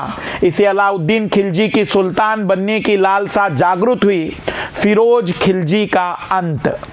अब ये जो भतीजा है, ये जो दामाद है, ससुर की भी हत्या करेगा और चाचा की भी हत्या करेगा, क्योंकि भतीजा है, एक ही रिश्ते में दोनों रिश्ते आ गए। तो फिरोज खिलजी का अंत होगा। किंतु अलाउद्दीन की इस गतिविधि से फिरोज खिलजी असंतुष्ट हो गया, नाराज था फिरोज खिलजी। अलाउद्दीन खिलजी ने लूटा हुआ धन सुल्तान को सौंपने और क्षमा मांगने के क्रम में षड्यंत्र के द्वारा अपने विश्वास पात्र गुलाम इख्तियारुद्दीन हुद की सहायता से सुल्तान की हत्या करवा दी और दिल्ली का स्वयं सुल्तान बन गया। अलाउद्दीन खिलजी के राज्याभिषेक पर बर्नी ने कहा, सुल्तान फिरोज खिलजी के कटे मस्तिष्क से अभी रक्त टपक ही रहा था कि चंदोबा ताज अलाउद्दीन खिलजी के सिर पर रख उसे सुल्तान घोषित कर दिया गया। तो अभी गर्दन को काट कर रक्त बह ही रहा था कि वह राज मुकुट एक नए सुल्तान के मस्तिष्क पर चमकने लग गया। बर्नी का यह कथन आज भी जाना जाता है। अलाउद्दीन खिलजी 1296 से 1316 पूरे खिलजी राजवंश का सबसे लंबा शासनकाल है अलाउद्दीन खिलजी का। आइए जरा लाल लालियों, अलाउद्दीन खिलजी 1296 से 1316, वास्तविक नाम था अली गुडशास्प, जूना खान भी कहते थे। दिल्ली सल्तनत के खिलजी वंश का दूसरा शासक जलालुद्दीन खिलजी का भतीजा और दामाद, पिता शिहाबुद्दीन मसूद खिलजी, माता का नाम ज्ञात नहीं। राज्यरोहन दिल्ली में स्थित बलबन के लाल महल में राज्यरोहन हुआ, मतलब राज्याभिषेक बलबन के लाल महल में किया गया। जलालुद्दीन खिलजी ने अलाउद्दीन खिलजी को अमीर तुजुक, अनुष्ठान अथवा उत्सव अधिकारी का पद दिया था। जब जलालुद्दीन खिलजी का शासनकाल था तब उन्होंने अपने भतीजे को अमीर तुजुक, अनुष्ठान अथवा उत्सव अधिकारी का पद दिया था। सल्तनत काल के बाकी सुल्तानों के जैसे इस जनाब ने भी कई सारी पदवियां धारण की थी। सिकंदर ए सानी, ये अपने आप को सिकंदर द्वितीय मानते थे। अलाउद्दीन खिलजी सिकंदर के जैसे विश्व विजय चाहता था, विश्व जीतना चाहता था। वो ना एक जैसे नया नया सा एक युद्ध जीतने के बाद ऐसा लगता है अंदर से कि अब तो मैं सब कुछ कर दूंगा, तो उसे लगता था कि वो सिकंदर द्वितीय बनेगा। उसके फिर एक मित्र ने समझाया कि यहीं पर शासन कर लेते हैं, यही संपन्नता बहुत ज़्यादा है, पूरा विश्व घूम के करोगे क्या, तो फिर विचार त्याग दिया। सिकंदर ए सानी, यामिनी उल खलीफा, नासिर अमीर उल मोमिनीत और सिकंदर द्वितीय मलिक छज्जू के विद्रोह को दबाने में महत्वपूर्ण भूमिका निभाने के कारण जलालुद्दीन ने उसे मनिकपुर उत्तर प्रदेश की सूबेदारी दी।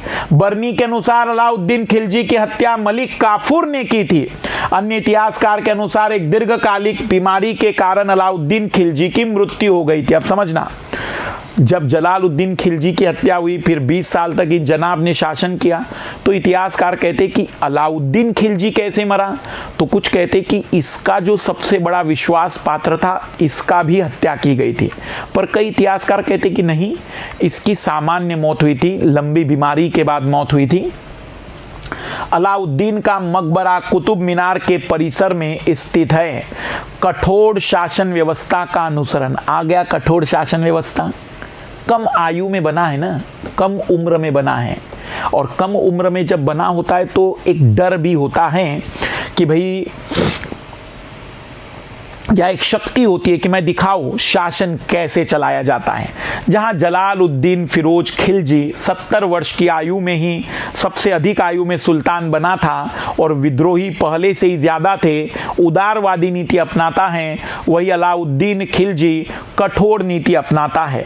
ये कुछ ऐसा ही कल्पना करिए, थोड़ा मैं तुलना करके अगर बताऊँ आप लोगों को, कि आप देख सकते हैं कि शासन की नीतियां जो बदलती हैं वो सुल्तान पर निर्भर करती है। तो जब आप हमारे देश में लोकतंत्र में जब पढ़ेंगे अलग अलग प्रधानमंत्रियों के कार्यकाल को, तो आप प्रधानमंत्री के व्यक्तित्व पर गौर करना। क्या सीखना चाहिए आपको इतिहास के इस अध्ययन से, कि जब भी आपको शासनकाल समझना है तो प्रधानमंत्री का व्यक्तित्व, जब प्रधानमंत्री बहुत ही अधिक उम्र वाले होंगे, बुजुर्ग होंगे, उदार प्रधानमंत्री दिखेंगे। यंग प्रधानमंत्री होंगे तो थोड़े से कठोर नीति वाले मिलेंगे। तो हमें समझना चाहिए कि इतिहास में एक घटनाक्रम चलते ही रहता है। कठोर शासन व्यवस्था का अनुसरण, अलाउद्दीन ने दिल्ली का सुल्तान बनते ही कठोर शासन व्यवस्था की नीति का अनुसरण किया। वस्तुतः वह स्वयं भी विश्वासघात के कारण ही दिल्ली का सुल्तान बना। वो जानता था कि उसने धोखेबाजी से दिल्ली का शासन प्राप्त किया है, तो उसे डर रहता था कि मेरे साथ भी धोखा हो सकता था। अतः अपनी व्यक्तिगत सुरक्षा और दरबारी गुटबंदी के प्रति अलाउद्दीन सदैव सतर्क रहा।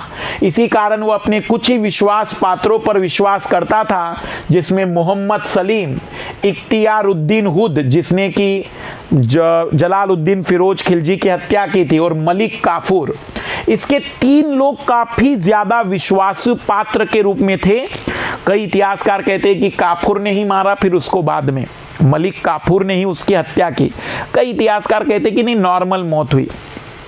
तो टाइम मशीन में अब आप कहेंगे कि सर आप तो दिखा सकते हैं आप हमें, तो मैं कहूँगा कि भाई मैं भी जो आपको सारी चीजें दिखा रहा हूं टाइम मशीन में, उस दृष्टिकोण से दिखा रहा हूं कि इतिहासकार क्या कहते हैं। जब वास्तविक टाइम मशीन आएगी तब तो पता ही चल जाएगा कि वास्तविक रूप में मृत्यु काफूर ने की थी, हत्या की थी, कि वो नॉर्मल मौत मरा था।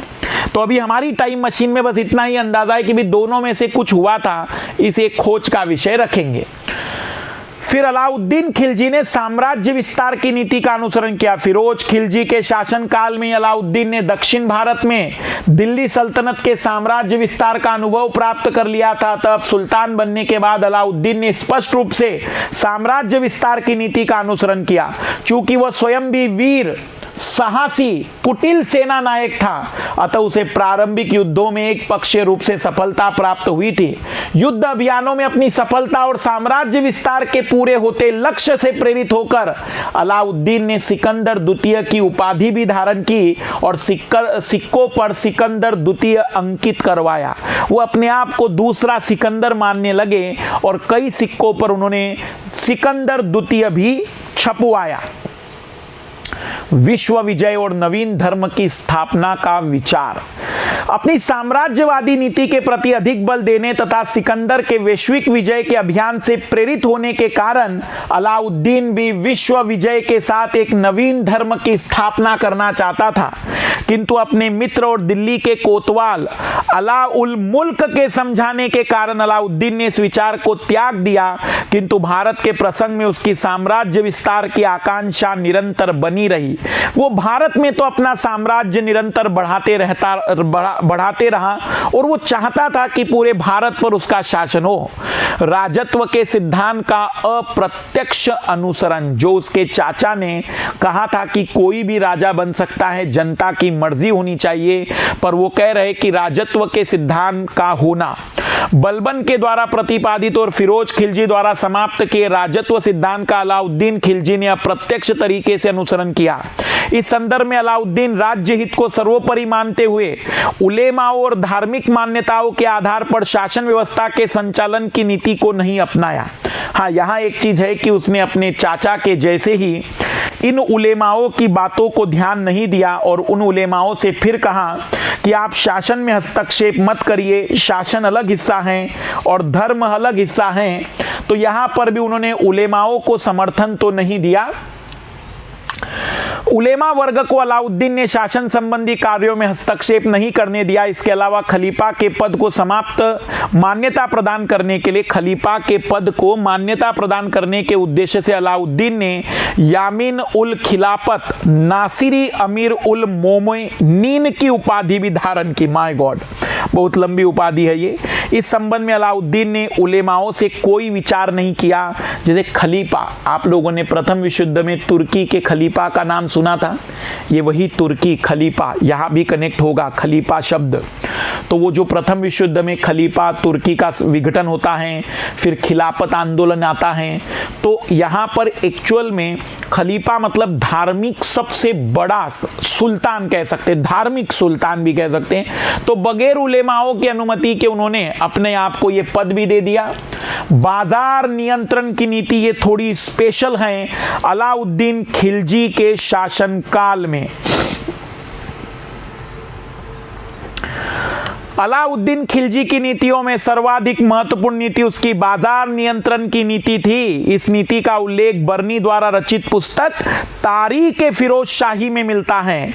वस्तुतः बाजार नियंत्रण की नीति आर्थिक सुधारों के रूप में अलाउद्दीन की सबसे बड़ी उपलब्धि और दूरदर्शिता का भी परिचायक है। बाजार नीति मतलब एक बेहतर तरीके से व्यापारिक और बेहतर तरीके से बाजार को मजबूत करने पर काम किया था और इसी कारण से अलाउद्दीन खिलजी के शासनकाल में कहा जाता है इतिहासकारों के द्वारा कि आम नागरिकों की जेब में पैसा बढ़ा था। बाजार नियंत्रण की नीति का उद्देश्य अलाउद्दीन खिलजी संपूर्ण भारत पर अपना अधिकार करना चाहता था। इसी साम्राज्यवादी उद्देश्य की पूर्ति के लिए उसने विशाल सेना की आवश्यकता थी और इसके लिए धनराशि भी अपार चाहिए थी। जब अलाउद्दीन खिलजी ने अपने सलाहकारों से इस संबंध में परामर्श किया तो उसे ज्ञात हुआ कि यदि विद्यमान खजाने के आधार पर भारत विजय का अभियान संचालन किया जाए तो केवल 5 वर्ष में ही सारा धन समाप्त हो जाएगा। इस संबंध में अलाउद्दीन खिलजी के पास सेना के वेतन में कटौती का एक विकल्प था, किंतु वह किसी भी प्रकार से सेना को असंतुष्ट और हतोत्साहित नहीं करना चाहता था, क्योंकि खिलजी सिकंदर के जैसा विश्व विजेता बनना चाहता था। मित्र के समझाने पर विश्व विजय का विचार त्याग दिया, लेकिन वो भारत विजय करना चाहता था।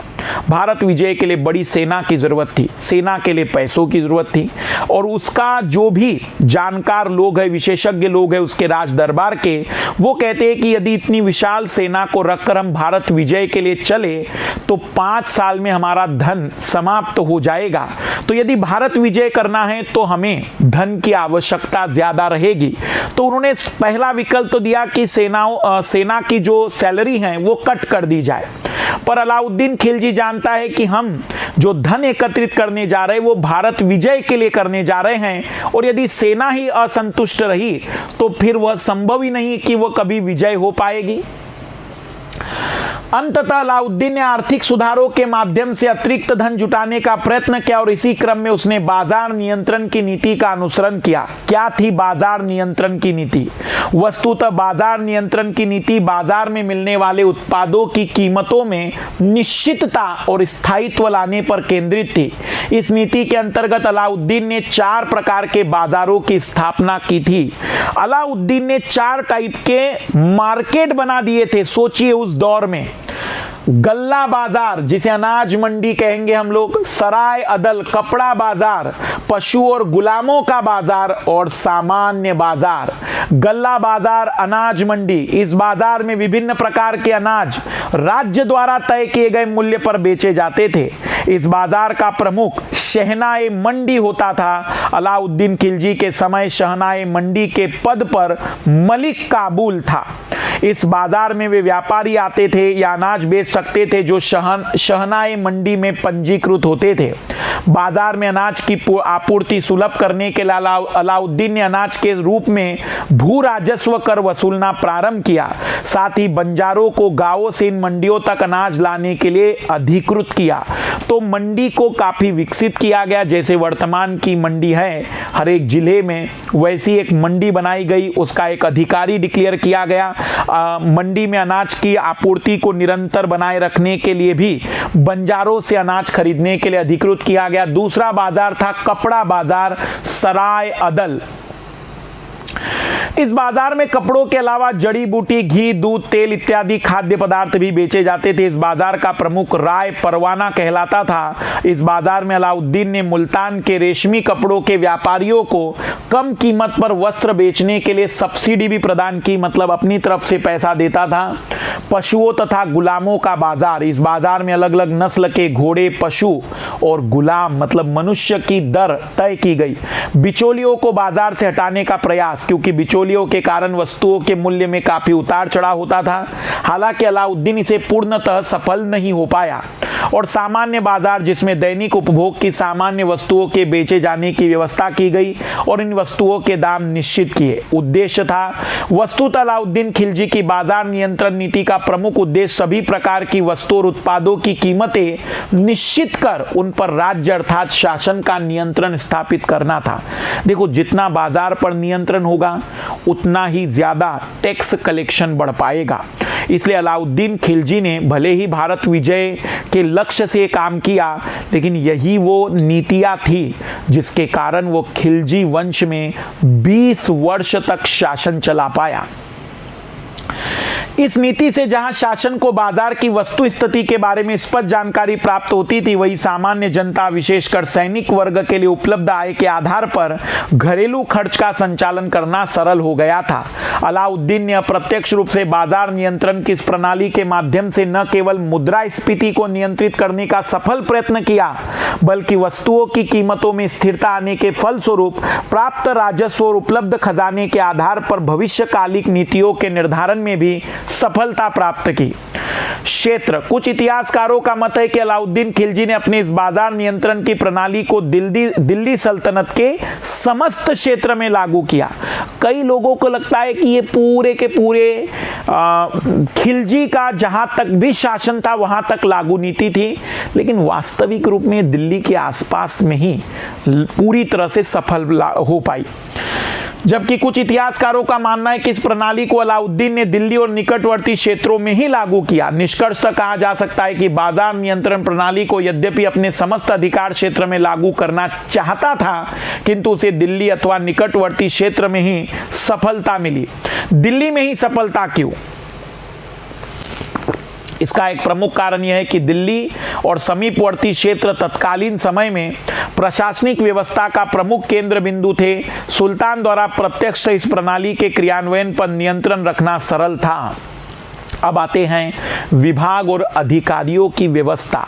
तो अलाउद्दीन खिलजी के शासनकाल में हमें दिखता है कि उसकी दूरदृष्टि के कारण ही सही, पर वह पूरे क्षेत्र में आर्थिक गतिविधियों को न केवल गति प्रदान कर पाया, बल्कि मुद्रास्फीति को कंट्रोल किया, राजस्व संग्रहण को बढ़ा पाया। आइए जरा देखते हैं विभाग और अधिकारियों की व्यवस्था।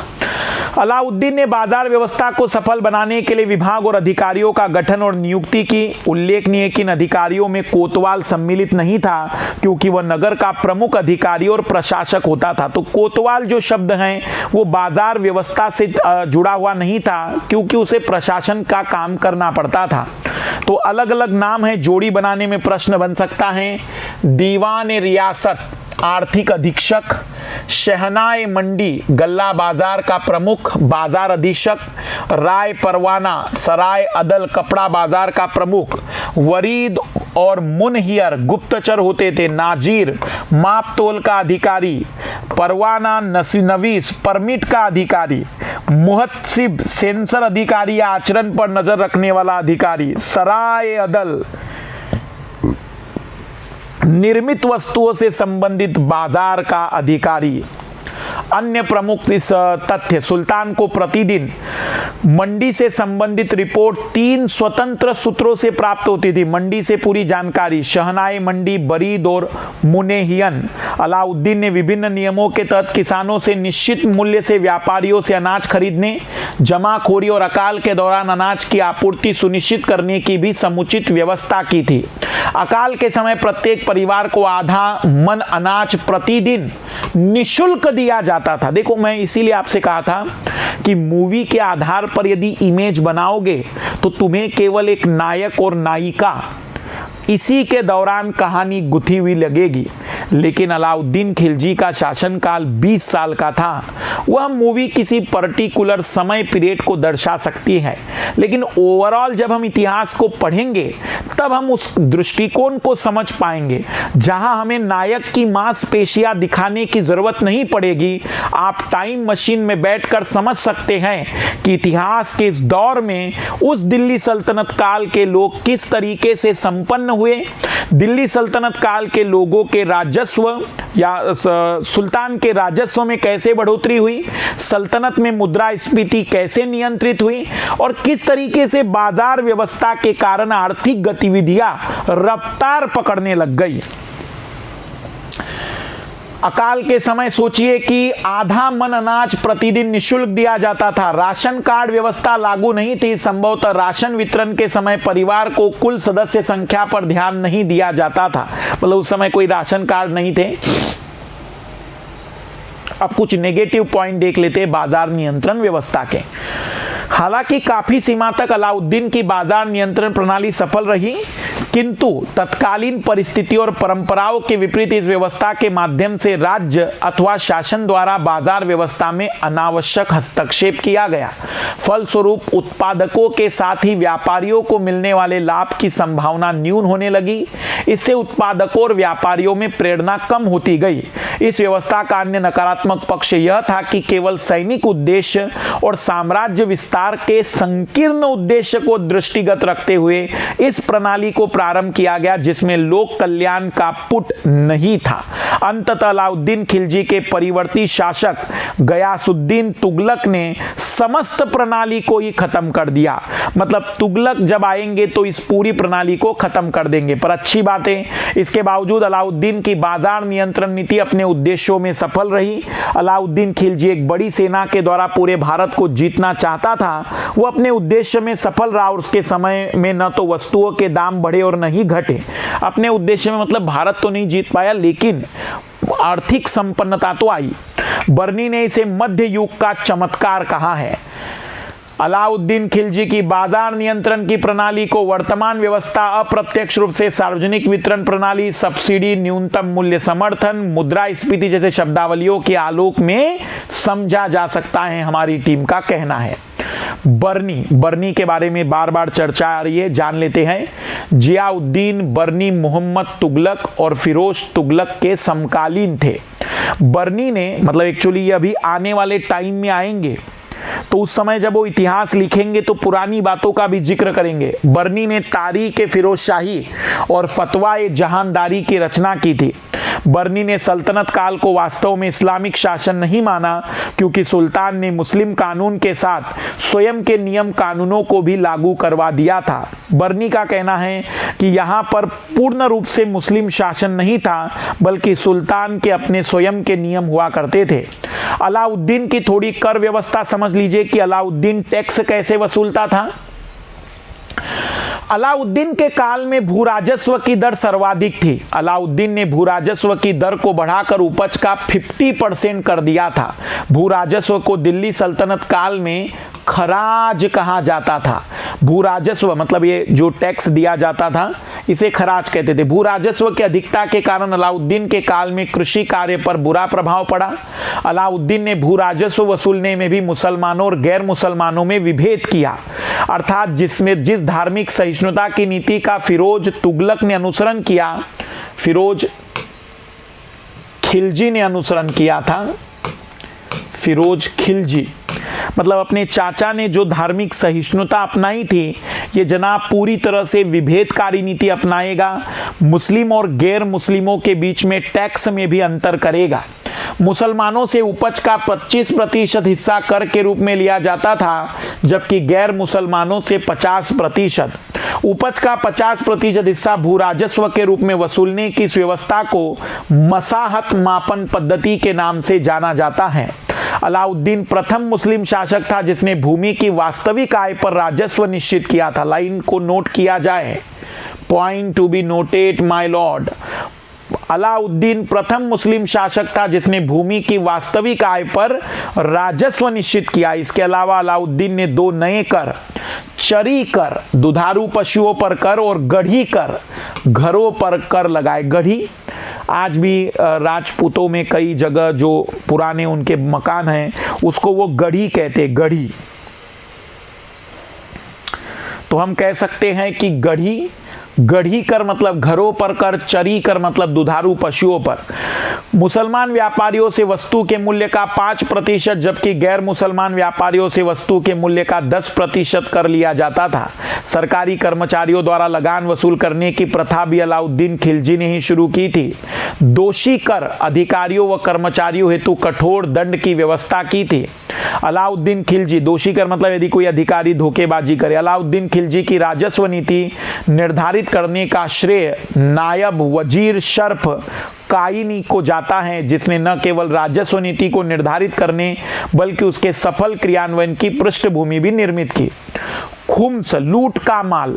पहले क्या होता था कि जो लूट का माल होता था, सैनिक किसी कार्रवाई में गए और वहां पर कोई लूटपाट करके लाए तो 20% राजा रखता था और 80% सैनिकों को बांटा जाता था।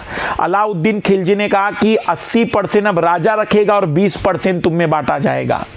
खुम्स, लूट का माल से राज्य को 20% भाग मिलता था, जबकि शेष 80% भाग सैनिकों में बांट दिया जाता था।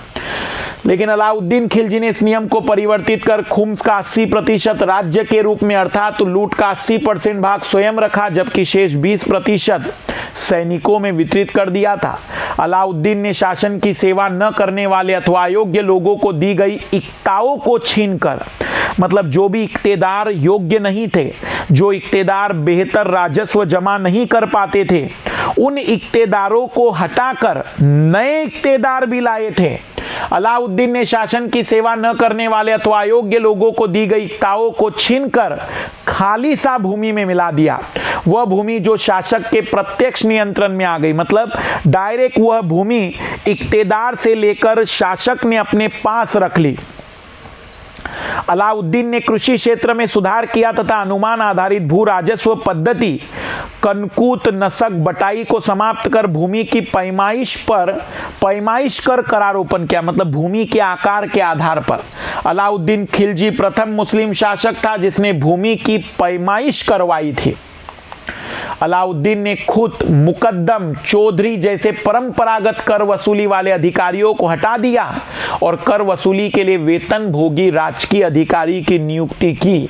पहला मुस्लिम शासक जिसने कर वसूलने के लिए अपने स्थायी अधिकारी नियुक्त किए, एक तरीके से अपने कर्मचारी नियुक्त किए।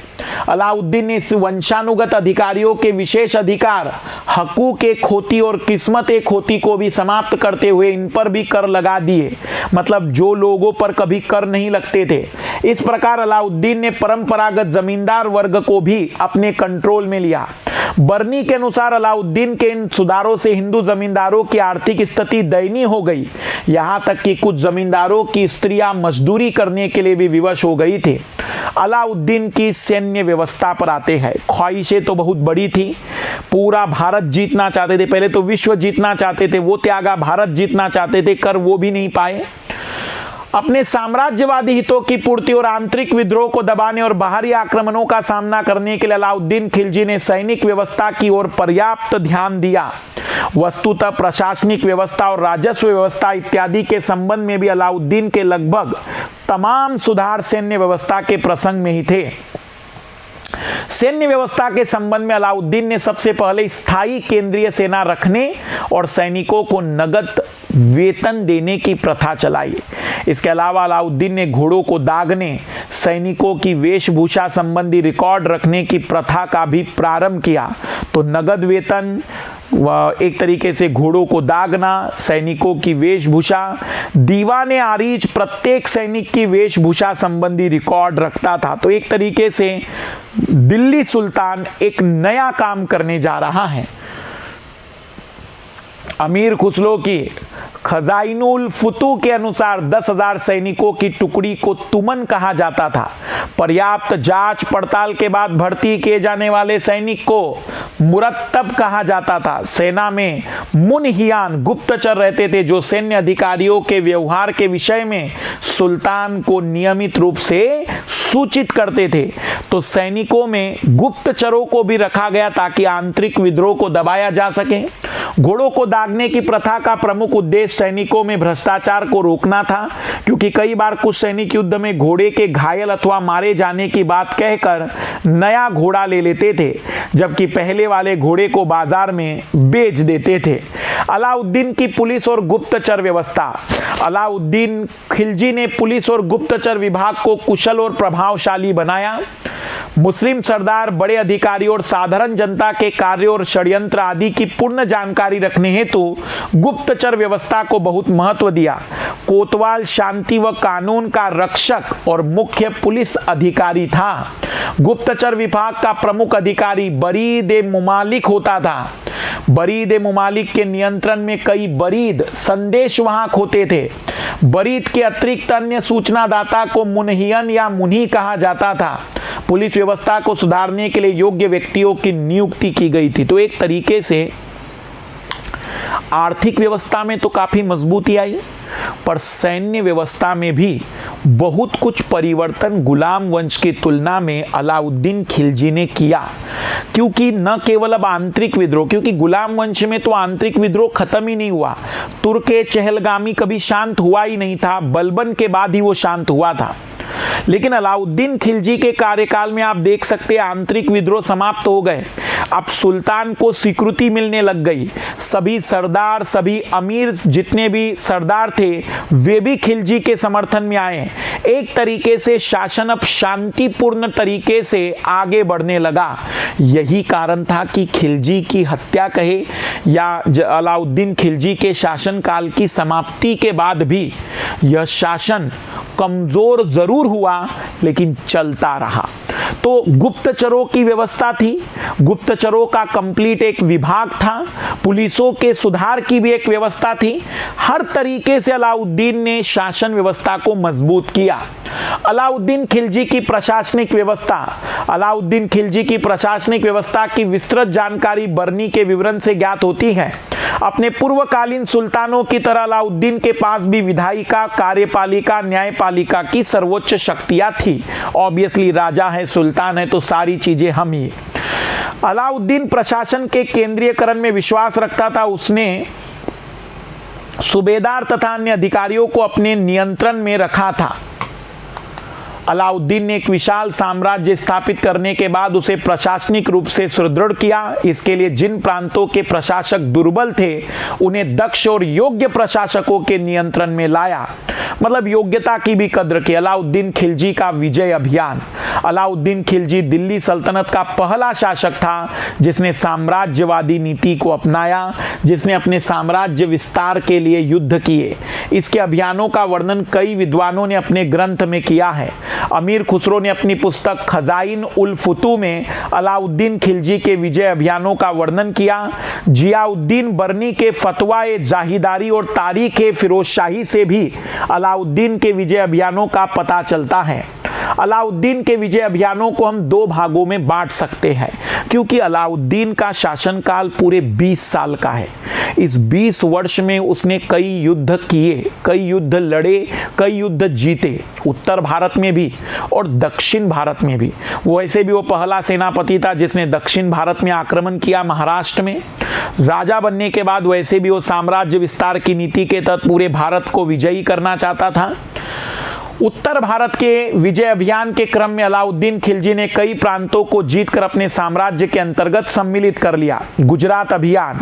वस्तुतः गुजरात को अपने साम्राज्य में मिलाने का प्रमुख उद्देश्य व्यापारिक हितों से केंद्रित था। गुजरात की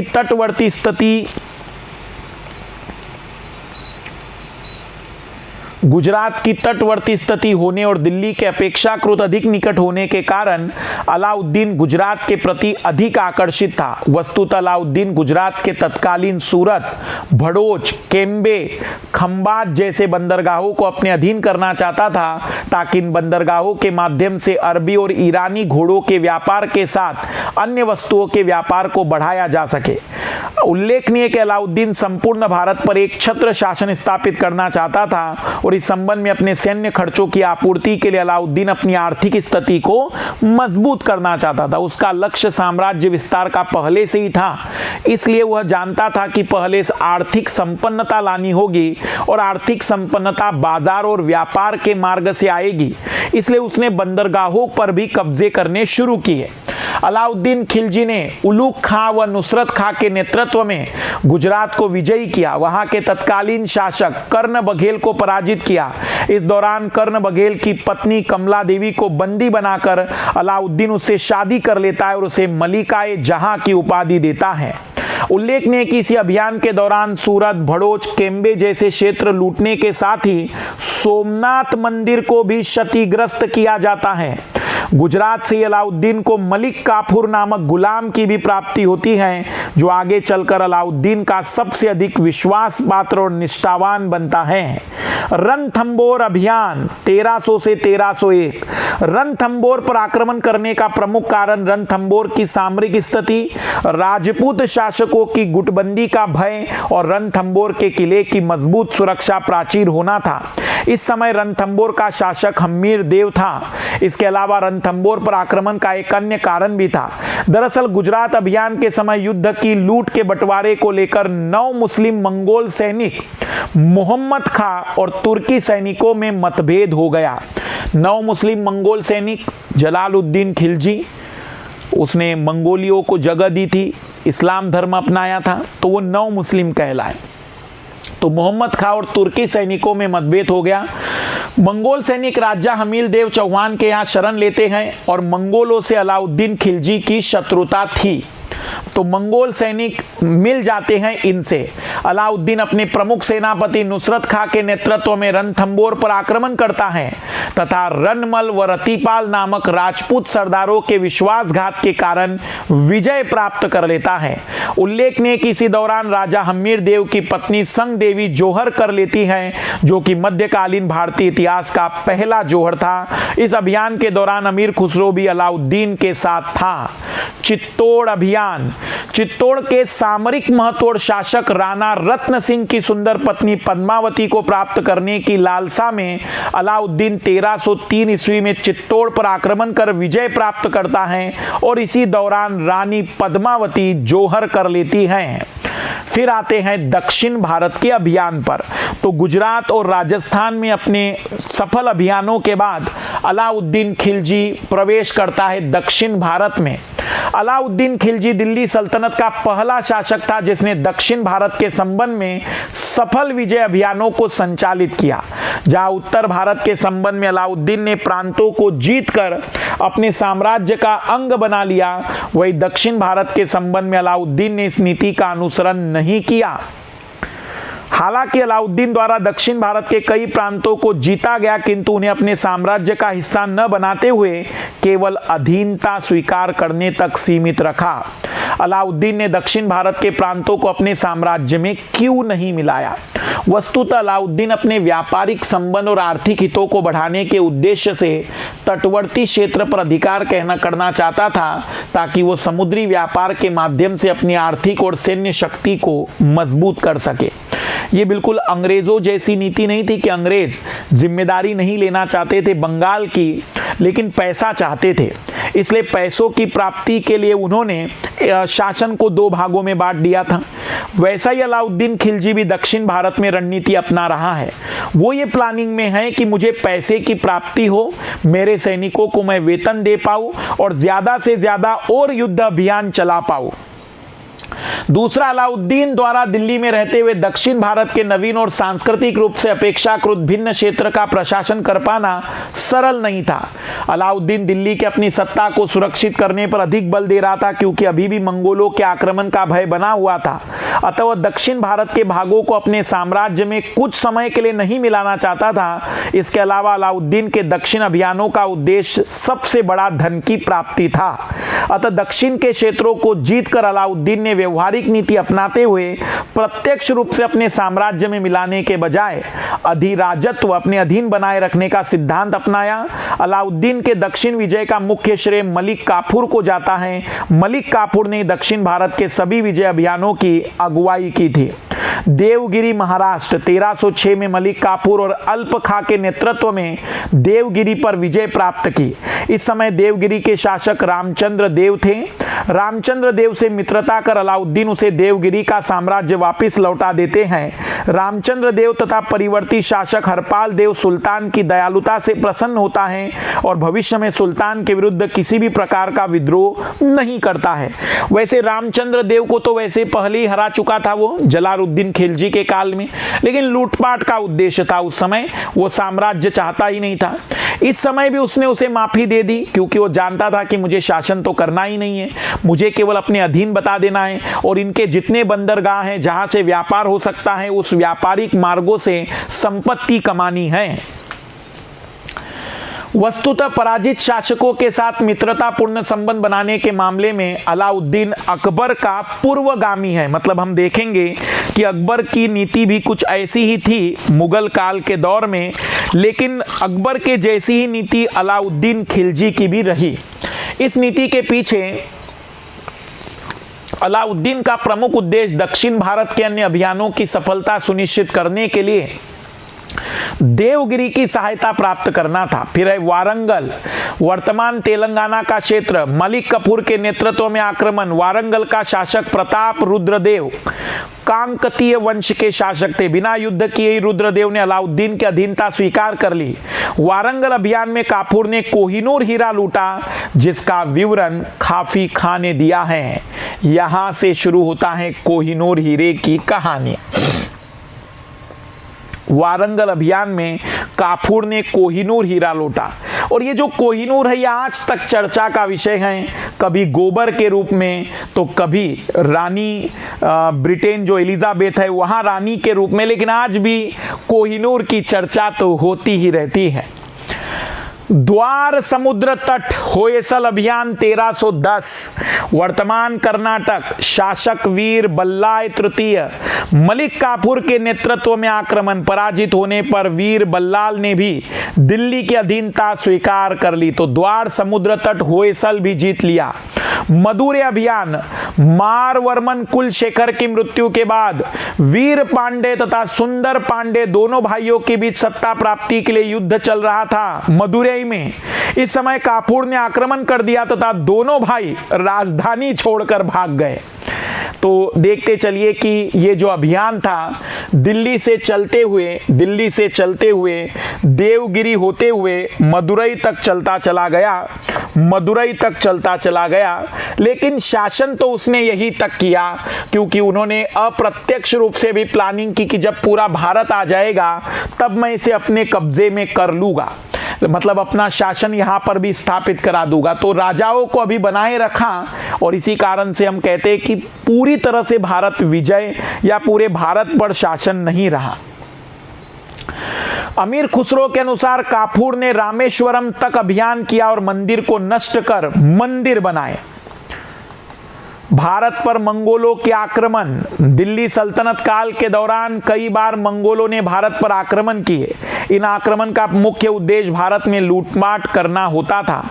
पहला मंगोल आक्रमण भारत पर इल्तुतमिश के काल में 1221 में चंगेज खान ने किया था, लेकिन यह लूटपाट के उद्देश्य से नहीं किया गया था। इसके बाद 1279 और 1285 को बलबन के काल में मंगोलों ने भारत पर लूटमाल के उद्देश्य से 2 बड़े सफल आक्रमण किए थे।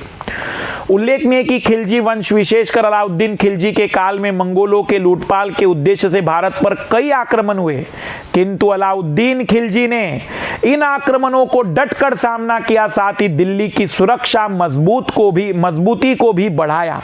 मतलब अलाउद्दीन खिलजी ने मंगोलों को कभी सफल नहीं होने दिया। मंगोलों को पराजित कर अलाउद्दीन ने भारत से मंगोल आक्रमण के भय को समाप्त करने में निर्णायक भूमिका निभाई। तो मंगोलों से तो भारत की सुरक्षा हुई। खिलजी वंश विशेषकर अलाउद्दीन खिलजी के काल में मंगोलों के लूटपाट के उद्देश्य से भारत पर कई आक्रमण हुए। जलालुद्दीन खिलजी पहला भारतीय शासक था जिसने मंगोलों को पराजित किया और अलाउद्दीन खिलजी के शासनकाल में मंगोलों ने भारत पर सबसे अधिक आक्रमण किए, किंतु किसी भी आक्रमण में मंगोल सफल नहीं हुए। किंतु अलाउद्दीन खिलजी ने इन आक्रमणों का डटकर सामना किया।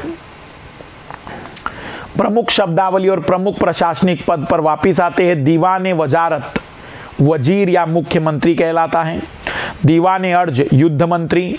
दीवान इंशा शाही घोषणा और पत्रों का प्रारूप बनाना, सरकारी कार्यों का लेखा जोखा रखना। दबीर एक खास सुल्तान का निजी सचिव। दीवान रसालत विदेश मंत्री, इस विभाग को सुल्तान ही देखता था। दीवान रियासत आर्थिक मामले अथवा बाजार का मंत्री।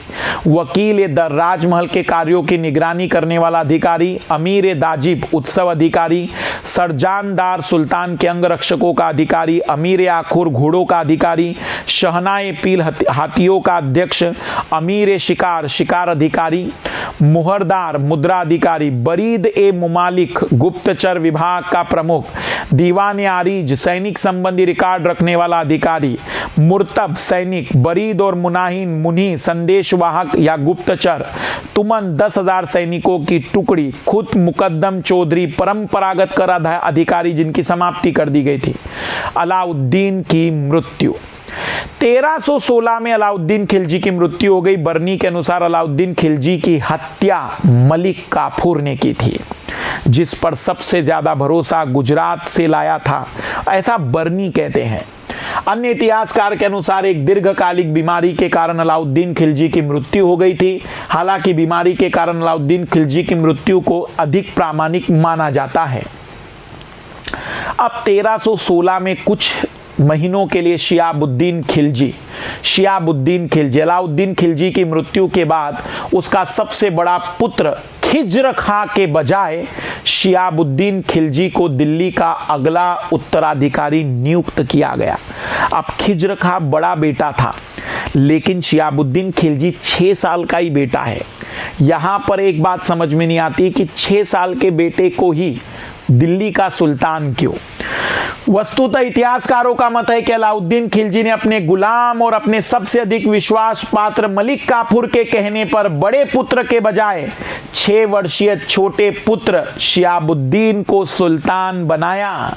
इस संबंध में कुछ इतिहासकारों का मत है कि स्वयं मलिक काफूर दिल्ली की गद्दी प्राप्त करने की लालसा जागरूक हो गई थी और इसलिए उसने अलाउद्दीन की हत्या करने से पहले शिहाबुद्दीन को दिल्ली का उत्तराधिकारी घोषित करवाया ताकि मलिक काफूर सरलता से बालक की हत्या कर सके। वही कुछ इतिहासकारों का मत है कि मलिक काफूर अलाउद्दीन के प्रति सत्यनिष्ठ था। मलिक काफूर के साथ स्वयं अलाउद्दीन खिलजी भी इस तथ्य से परिचित थे कि बड़ा पुत्र खिज्र खां योग्य नहीं है, भोग विलासी प्रवृत्ति का है और इसलिए मलिक काफूर के संरक्षण में अलाउद्दीन ने अपने छोटे पुत्र शिहाबुद्दीन खिलजी को दिल्ली का अगला सुल्तान बनाया। शिहाबुद्दीन को दिल्ली का सुल्तान बनाने के बाद अलाउद्दीन की मृत्यु हो गई। तो 2 थ्योरी है। एक तरफ थ्योरी कहती कि काफूर ने हत्या करवाई पहले, पर हत्या से पहले ही शिहाबुद्दीन को राजा बना दिया, सुल्तान बना दिया, ताकि उसकी हत्या के बाद बच्चे को आसानी से हटा सकते हैं। पर कुछ इतिहासकार कहते हैं कि नहीं, वो सत्यनिष्ठ था, विश्वास पात्र था उसके कहने पर, और इसको भी लगता था कि खिज्र खां जो बड़ा बेटा है वो सही नहीं है, इसलिए छोटे बेटे को शिहाबुद्दीन को बना दिया गया। मलिक काफूर के संरक्षण में 6 वर्षीय शिहाबुद्दीन खिलजी ने लगभग 1 महीने शासन किया और इसी दौरान अलाउद्दीन के दूसरे पुत्र कुतुबुद्दीन मुबारक खिलजी ने मलिक काफूर की हत्या कर दी और स्वयं शिहाबुद्दीन खिलजी का संरक्षक बन गया और शासन की समस्त शक्तियां अपने हाथ में ले ली।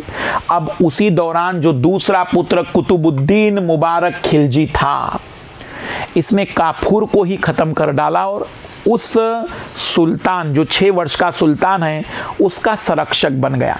तो रियलिटी में शासन ये चला रहा है, क्योंकि 6 साल का बच्चा क्या करेगा, खिलौनों का आनंद लेगा। कुतुबुद्दीन मुबारक खिलजी 4 साल।